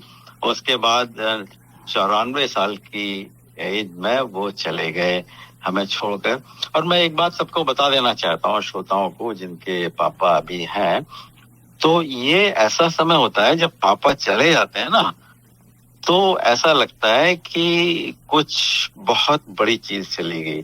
क्योंकि हम जब भी हम लोग जाते थे, भारत जाते थे, तो पापा के पास जाते थे। जहां भी वो होते थे उनके पास ही जाते थे। वो एक अम्ब्रेला की तरह थे हम लोगों के लिए। भाई बहन तो ठीक ही है, लेकिन पापा की बात और ही होती है। तो मैं तो ऐसे मानता हूँ कि माँ और बाप के जाने के बाद में फिर वो किराए का रह जाता है, घर खत्म हो जाता है, फिर आप जाते हो। बिल्कुल बिल्कुल। ऐसा नहीं कि भाइयों का स्नेह नहीं होता है, ऐसा नहीं कि बहनों का स्नेह नहीं होता है, लेकिन माँ बाप के जाने के बाद में खासतौर पर जो हम लोग बाहर रहते हैं, उनके लिए फिर वो भारत के साथ में वो संबंध उतना नहीं रह जाता। ये मैंने खुद महसूस करा है। नहीं, बिल्कुल वही है। और ये है कि मनोज जी के ने जो बताया उससे तो बहुत सारी यादें ताज़ा हो गई। तो इसी के साथ असमंजस के पलों में अपना विश्वास दिलाया, ऐसे पिता के प्यार से बड़ा कोई प्यार ना पाया। तो यतीन्द्र जी, सभी सुनने वालों को बहुत बहुत फादर्स डे की शुभकामनाएं। आपको भी आपका धन्यवाद कि आप हर रविवार हमारे दर्पण रेडियो के लिए इतना करते हैं कि वहाँ 2 घंटे व्यतीत करते हैं। हम लोगों का रेडियो चल रहा है, हमारे श्रोता लोग उसका मनोरंजन करते हैं। और इस कोविड के प्रदीप जी, ये सारा टीम जो है ना करती है वो काम, श्रेय मुझे मिल जाता है। श्रेय तो मिलता है, लेकिन आप इतनी मेहनत करते हैं, आपका बहुत बहुत धन्यवाद। आपका भी धन्यवाद प्रदीप जी, थैंक यू। नमस्कार।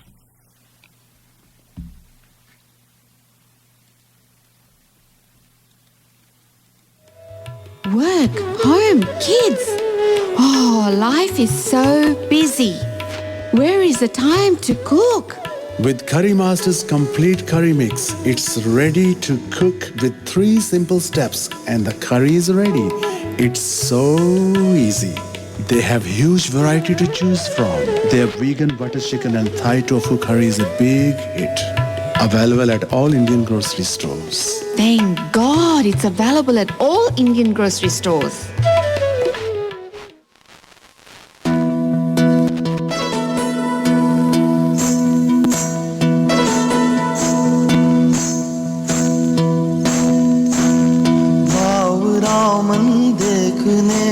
चला एक सपना बावरा मन देखने चला एक सपना बावरे से मन की देखो बावरी है बातें बावरे से मन की देखो बावरी है बातें बावरी सी धड़कने हैं बावरी है सांसें बावरी सी करवटों से निंदिया दूर भागे बावरे से नैन चाहे बावरे झरोखों से बावरे नजारों को तकना बावरा मन देखने चलाए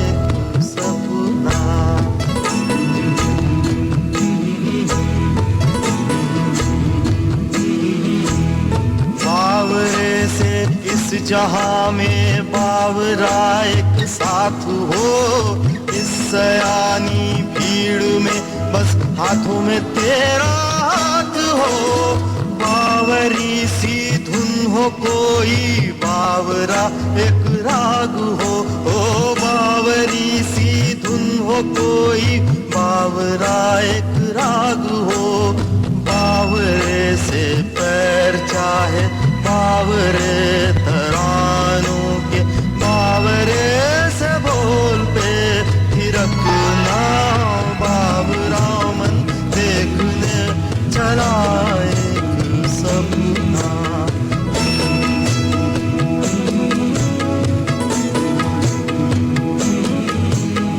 बावरा सा हो अंधेरा बावरी खामोशियाँ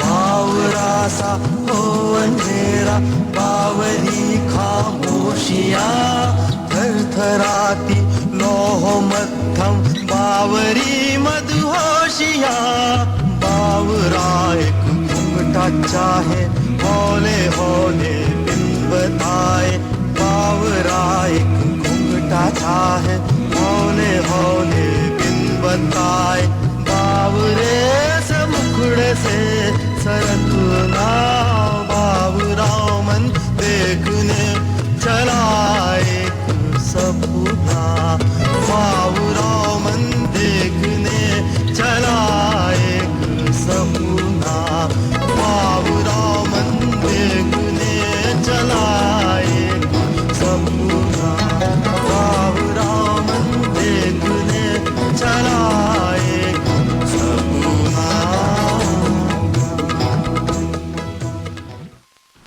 श्रोताओं, आशा है कि आपको प्रोग्राम आपकी पसंद का भी लग रहा होगा।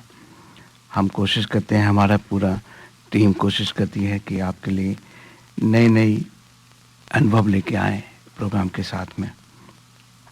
श्रोताओं, हर कोई कोविड की बात कर रहा है।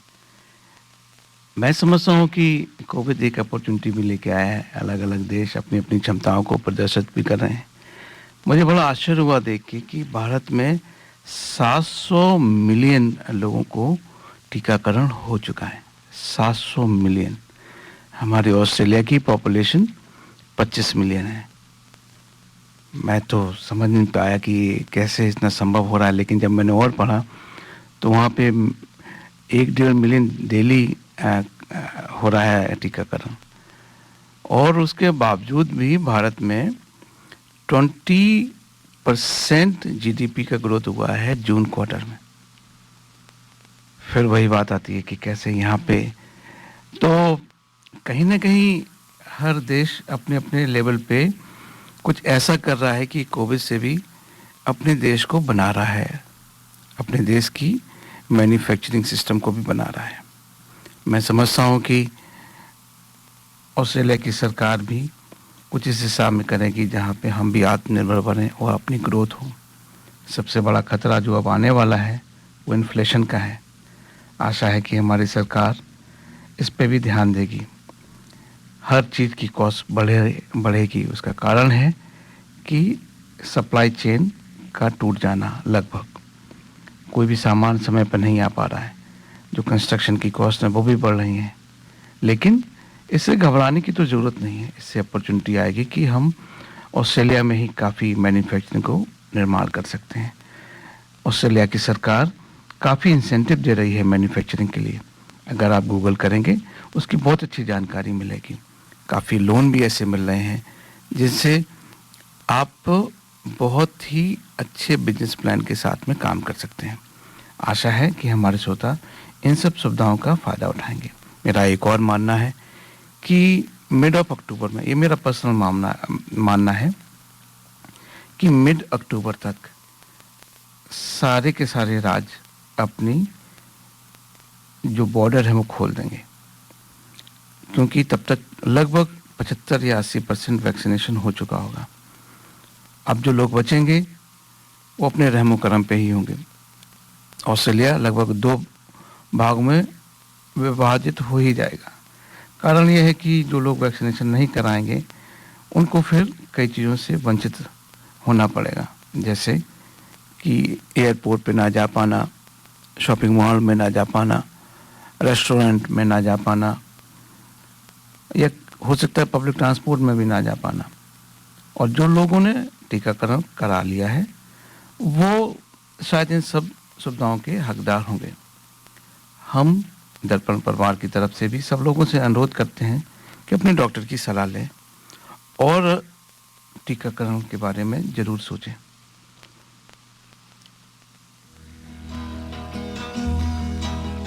पापा के बर्थडे का सरप्राइज गिफ्ट सारेगामा कारवा।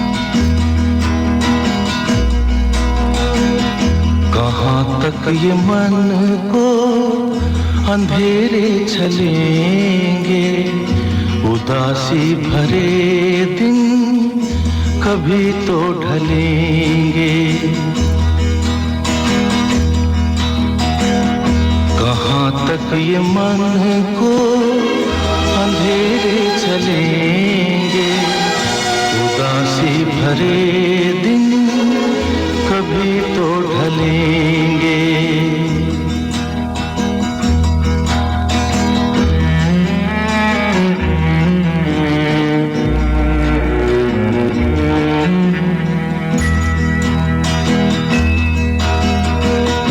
कभी सुख कभी दुख यही जिंदगी है।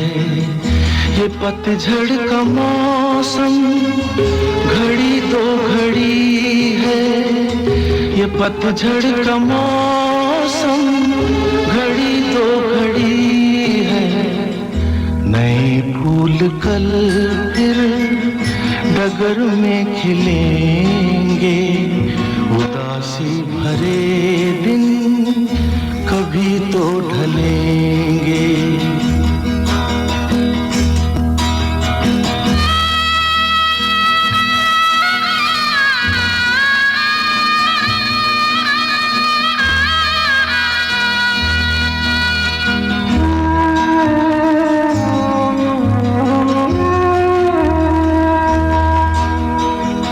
भले तेज कितना हवा का हो झोंका, मगर अपने मन में तू रख ये भरोसा।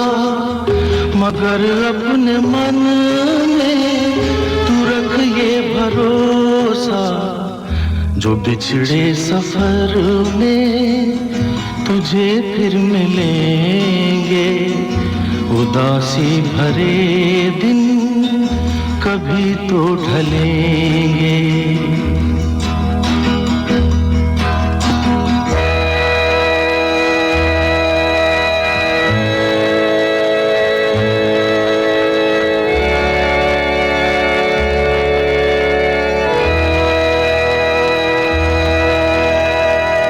कहे कोई कुछ भी मगर सच यही है, लहर प्यार की जो कहीं उठ रही है, लहर प्यार की जो कहीं उठ रही है, उसे एक दिन तो किनारे मिलेंगे।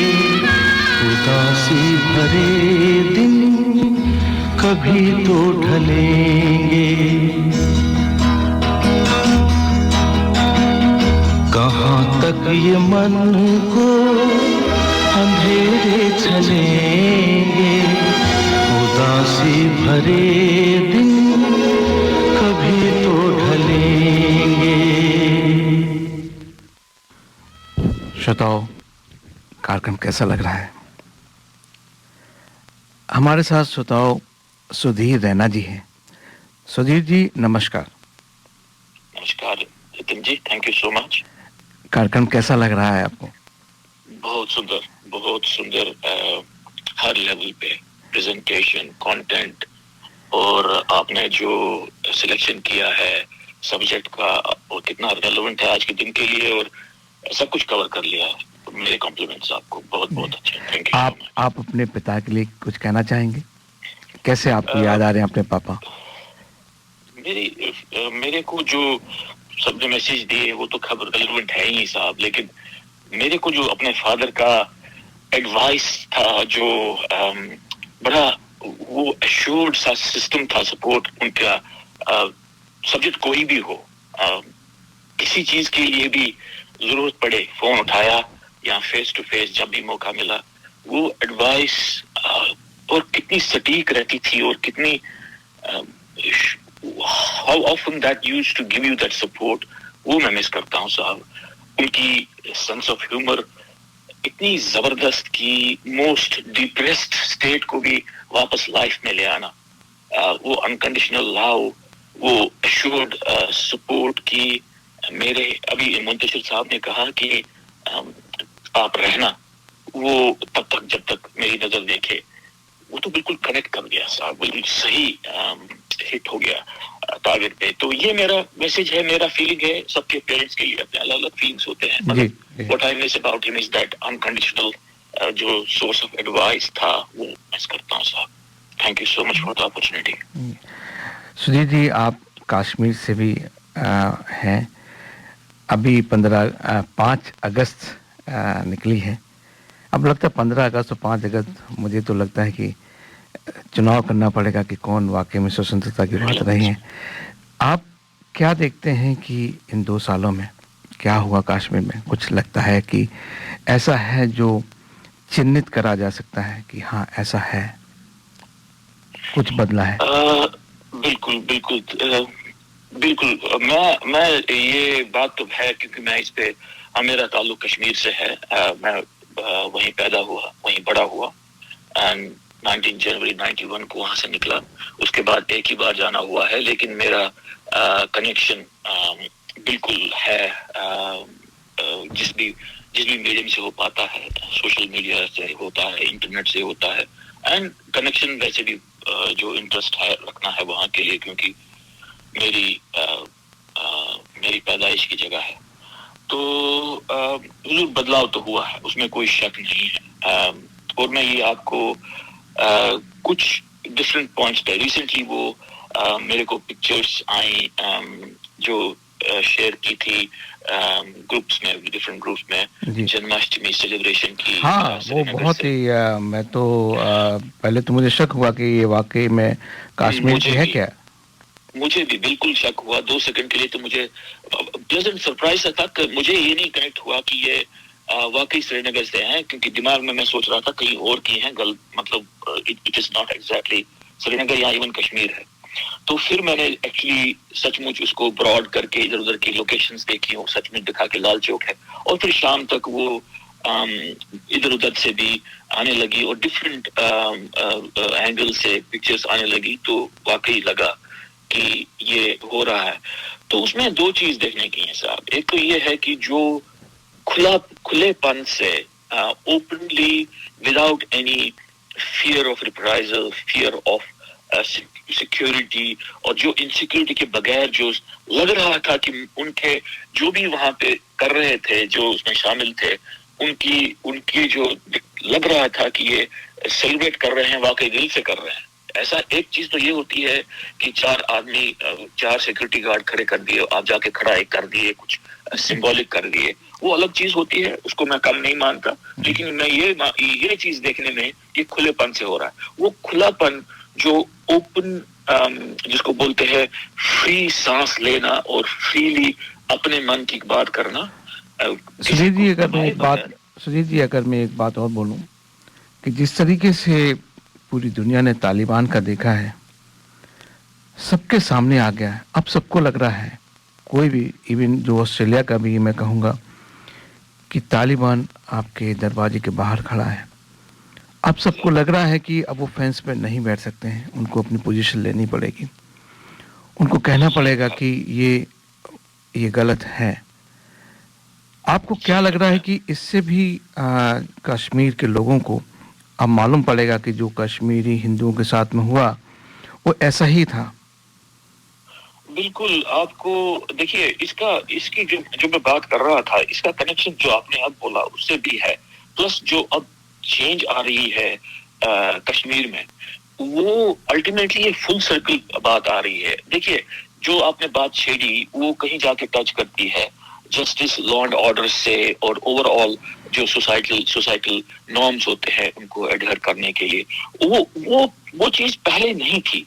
मैं आपसे और वो चीज कहीं ना कहीं कनेक्ट करती है जो हमने बात की जन्माष्टमी पे, जो खुले दिल से लोग बाहर आके मना रहे थे, वो सब चीज जाके कनेक्ट करती है जब आम सिटीजन को फियर और इनसिक्योरिटी के बाहर आने का अंदर से दिल से मौका मिलता है। ठीक है, कभी कभी कर्फ्यू लगा दिया तो शांति है बाहर, लेकिन कोई बाहर जाएगा नहीं। लेकिन बाहर जाके तो आपको लग रहा है कि अब जो सब हो रहा है वो कैमरे के लिए नहीं हो रहा है, बल्कि जो वास्तविकता में हो रहा है, वास्तविकता में हो रहा है। देखिए साहब, अब लंबा खींचे बगैर इस चीज को, अब वहाँ के जो लोकल्स थे जो इस इल्यूजन में थे कि वो हमको सपोर्ट करेगा, या जो अब भी सोच रहे हैं कि जो तालिबान ने वहाँ किया वो आके हमें यहाँ हेल्प करेंगे और हम वही चीज करेंगे, उन लोगों की संख्या, उन लोगों के नंबर्स अब बहुत कम है। क्योंकि अब एक तो बहुत बड़ा कम हो गया नंबर। एक आतंकवादी का निधन हो गया है 91 साल में। मैं उसका नाम भी नहीं लेना चाहूंगा, मैं भी नहीं लेना चाहता साहब, लेकिन उस आतंकवादी को किस तरीके से लोगों ने महिमा मंडित करा, उसका कैसे उसको वो करा, उन सब लोगों को भी ये देखना चाहिए कि कैसे आम इंसान की जिंदगी तबाह हुई है। एग्जैक्टली। और उन लोगों का देखिए, दूसरा सब ये बहुत अच्छा पॉइंट उठाया आपने। अब उन लोगों को विदाउट फियर ऑफ रिप्राइजल वो इंडिया के खिलाफ बोलना, इंडिया की एंटी नेशनल स्टांस लेके वो हमारे पोडियम्स पे खड़े रहे, वो दिल्ली आके कॉन्क्लेव्स में हिस्सा लेते रहे, एंटी इंडिया बात करते रहे, हिंदुस्तान के कॉन्स्टिट्यूशन को जिसको बोलते हैं ना पैरों तले रोनते रहे, डेमोक्रेसी को रोनते रहे, और उनको हमने प्लेटफॉर्म देते रहे। जी समझ में आया। जी सुधीर जी, मैं यही कहूँगा कि एक परिवार ने इस देश को करीब 72 साल तक गुलाम रखा था। शायद अब वो परिवार का भागेगा, बस उसका इंतजार है। वो देश का जो छोड़ के जब जाएगा तभी शायद कुछ होगा। सुधीर जी, आपके समय के लिए बहुत बहुत धन्यवाद। Thank you for the opportunity. बहुत बहुत शुक्रिया आपका। नितिन जी, बहुत अच्छा कार्यक्रम। Thank you.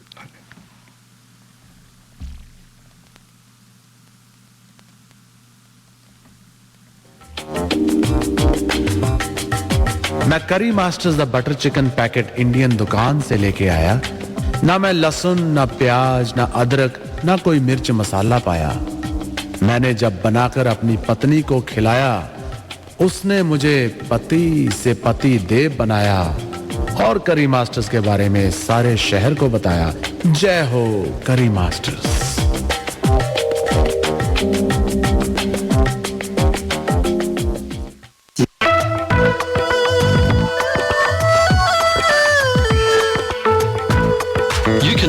community announcements and sponsorships on our website, dapanradio.org.au. आप हमारी सामाजिक सूचनाएं और स्पॉन्सर्स के संदेश हमारे वेबसाइट dapanradio.org.au पर देख सकते हैं।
श्रोताओं, ये गाना आपको कैसा लगा?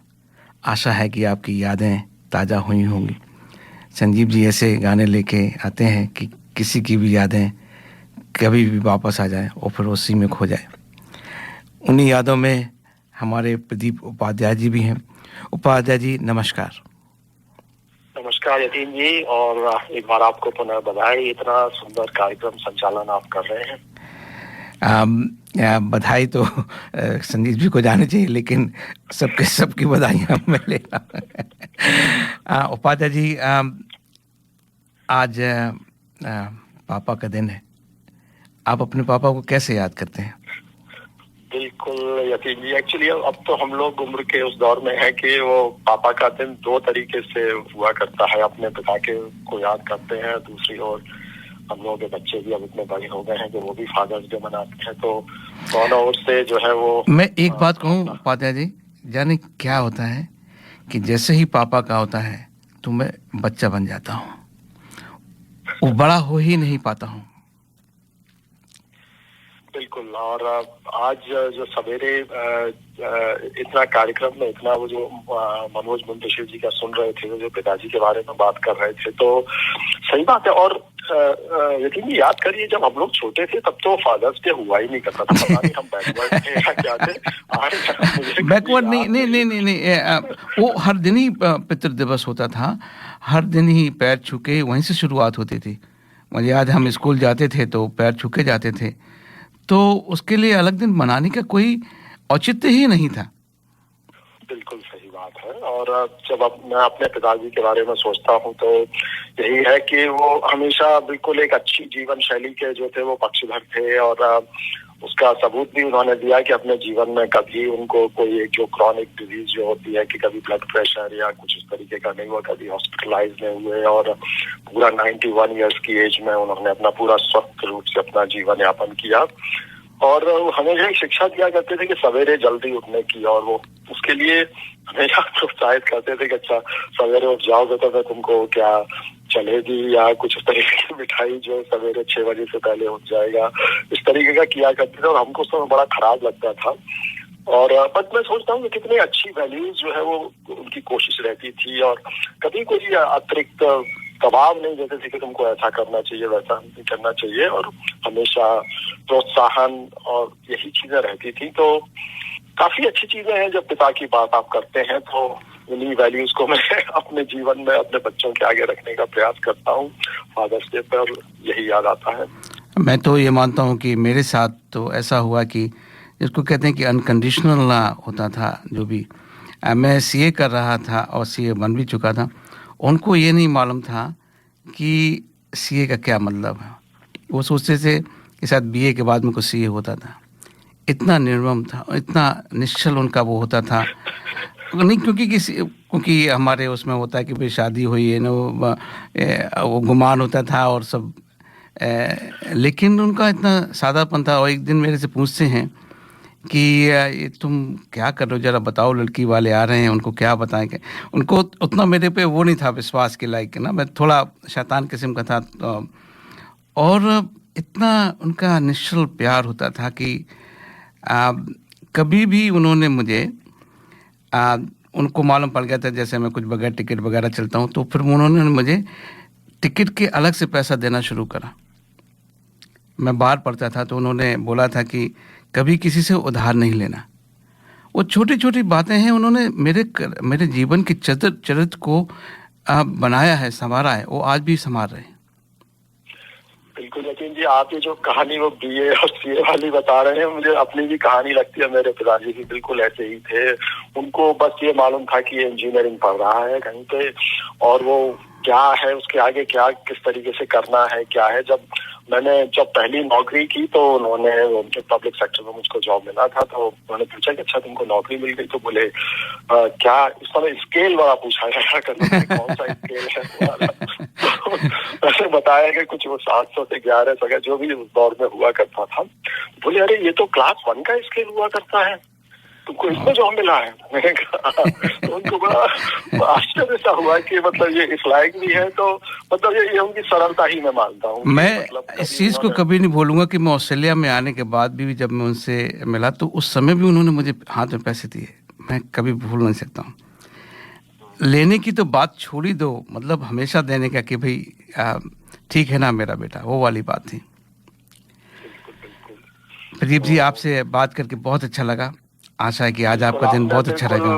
पितृ दिवस की यादें बहुत ताजा कर दी, और रेडियो पर साझा करके लोगों के अनुभव सुन के बड़ा अच्छा लगा। और एक बार समस्त श्रोताओं को पुनः फादर्स डे का बधाई। हमारे रेडियो प्रोग्राम का उद्देश्य यही है कि आपको यादों में लेके चले जाएं और सार्थक बनाए रखें। धन्यवाद यतीन जी।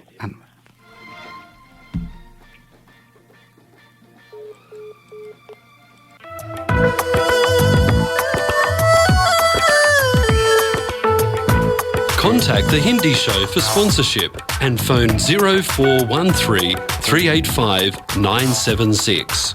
दर्पण हिंदी कार्यक्रम में स्पॉन्सरशिप के लिए संपर्क करें फोन नंबर 0413385976।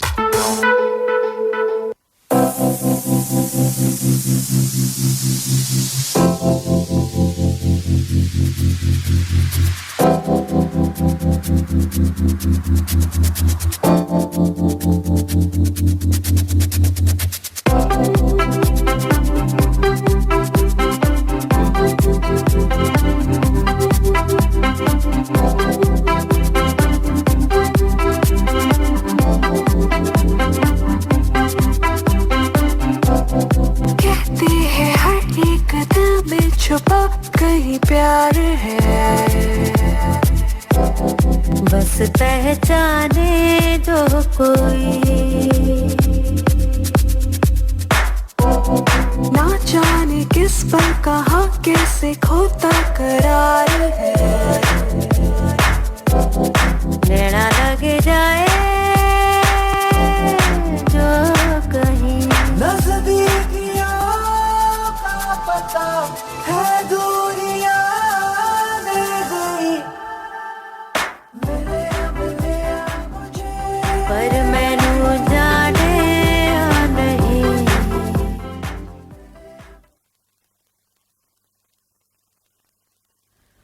श्रोताओं, जन्माष्टमी की इस कड़ी में आज आपको एक और ख़ास मेहमान से मिलवाना चाहेंगे। इनका नाम है मानसी सक्सेना। मानसी सक्सेना भी भारत से हैं, लेकिन अब सिडनी निवासी हैं और आज हमारे लिए बहुत प्यारी सी एक कहानी लेके आई हैं कृष्णा की। लेकिन सबसे पहले आइए सुनते हैं उन्हीं के शब्दों में उनका परिचय कि वो कहाँ से हैं और कैसे शौक़ रखती हैं, क्या प्रोफेशन है उनका। तो आइए जानते हैं मानसी जी के बारे में उन्हीं की ज़ुबानी। धन्यवाद मानसी। अब आप ये बताइए कि आप हमारे श्रोताओं को आज कौन सी कहानी सुना रही हैं जन्माष्टमी के शुभ अवसर पर। हम लोग कृष्ण जी की विभिन्न कथाओं को सुन सुनकर ही बड़े हुए हैं। खासकर शरारती माखन चोर बच्चे की छवि तो वैसे ही बहुत प्रसिद्ध है। साथ ही सभी मानवीय क्षमताओं के साथ श्री कृष्ण ऐसे भगवान हैं जिन्हें बड़ों के साथ साथ बच्चे भी बहुत प्यार व उत्साह से पूजा करते हैं व नमन करते हैं। श्री कृष्ण की कहानियां सिर्फ पराक्रम, युद्ध, श्रद्धा, रासलीला से ही नहीं जुड़ी, बल्कि हर कथा में कोई ना कोई सीख छुपी होती है। आज मैं आपके सामने ऐसे ही श्री कृष्ण व अरिष्टासुर की एक अनोखी कथा सुनाने जा रही हूँ। कृष्ण जी का अंत करने के लिए कंस ने अरिष्टासुर नाम के एक राक्षस जो बैल का भेष लिए हुए था को वृंदावन भेजा। अरिष्टासुर ने वृंदावन पहुंचते ही हाहाकार मचाना शुरू कर दिया, क्योंकि वह जानता था कि स्वयं श्री कृष्ण ही आएंगे वृंदावन को बचाने अरिष्टासुर से लड़ने के लिए। जैसे ही कृष्ण ने गांव में हाहाकार सुना तो वे बैल जो कि अरिष्टासुर था की ओर उसे रोकने के लिए भागे। जब श्री कृष्ण ने बैल को देखा तो वो देखते ही समझ गए कि ये बैल के रूप में कोई असुर है। कृष्ण जी ने बैल को चेतावनी देते हुए कहा कि क्यों अपना बल बेचारे गांव वालों को दिखाता है, तू तो एक तुच्छ जंगली बैल है जिसे सबक सिखाना ही पड़ेगा। और कहकर श्री कृष्ण ने अपनी मधुर मुस्कान भरी। यह देखकर बैल गुस्से में आकर फुंकारने लगा और अपनी पूरी ताकत से श्री कृष्ण जी की ओर दौड़ा। जैसे ही वो श्री कृष्ण जी के पास पहुंचा, श्री कृष्ण जी ने उसके सींगों से पकड़कर 18 कदम वापस भरे और उसे उठाकर धरती पर पटक दिया। इसके बाद अरिष्टासुर में वापस खड़े होने की क्षमता नहीं बची और उसने अपने वहीं प्राण त्याग दिए। तभी बैल जो अरिष्टासुर था के मृत शरीर से आत्मा प्रकट हुई और उसने श्री कृष्ण के सामने नतमस्तक होकर श्री कृष्ण को कहा कि वह एक जन्म में वारंतु नाम का व्यक्ति था। वह भगवान बृहस्पति देव का शिष्य था, परंतु एक दिन शिक्षा प्राप्त करने के दौरान भूले से मैं अपने पैर बृहस्पति देव की तरफ करके बैठ गया, जिससे बृहस्पति देव नाराज हो गए और उन्होंने मुझे श्राप दिया कि जिस तरह मैं अपने गुरु की ओर बैल की तरह पैर करके बैठा, उसी तरीके से मुझे राक्षस बैल का रूप प्राप्त होगा। मुझे बहुत दुख हुआ और मैंने बहुत क्षमा याचना करी। तब जाकर बृहस्पति देव का गुस्सा शांत हुआ और उन्होंने कहा कि जब मेरी मुक्ति श्री कृष्ण के द्वारा होगी तो मुझे मोक्ष की प्राप्ति भी हो जाएगी, और जो मुझे मुक्ति आज आपके द्वारा प्राप्त हो गई। यह कहकर अरिष्टासुर की आत्मा मोक्ष द्वार की ओर चली गई। इस कथा से हमें ये शिक्षा मिलती है कि हमें हमेशा अपने गुरु का सम्मान करना चाहिए। आशा करती हूँ कि जन्माष्टमी के पावन अवसर पर आप सबको ये कथा अच्छी लगी होगी। धन्यवाद। श्रोताओं, मानसी जी हमारी श्रोताएं हैं। हमने इसलिए इस कहानी को और श्रोताओं को सुनवाया है कि गुरु की जो परंपरा है, गुरु का जो सम्मान है, वो आज से नहीं है, ये हमेशा से भारतीय संस्कृति और सभ्यता का हिस्सा रहा है। Work, home, kids. Oh, life is so busy. Where is the time to cook? With Curry Master's complete curry mix, it's ready to cook with 3 simple steps and the curry is ready. It's so easy. They have huge variety to choose from. Their vegan butter chicken and Thai tofu curry is a big hit. Available at all Indian grocery stores. Thank God it's available at all Indian grocery stores.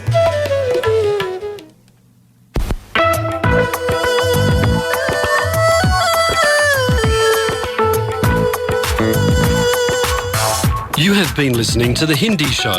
Join us next Sunday to contribute and provide feedback on anything you heard today. Contact us on feedback@darpanradio.org.au. आप सुन रहे थे हिंदी कार्यक्रम।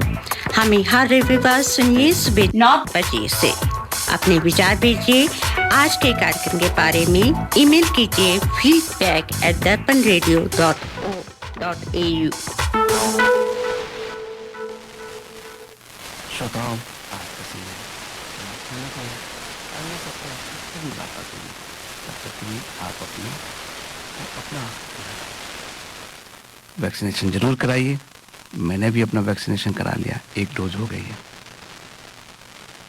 संजीव जी, आपके पसंद का आपको ही गाना।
देखें सपने नयन सुलग सुलग जा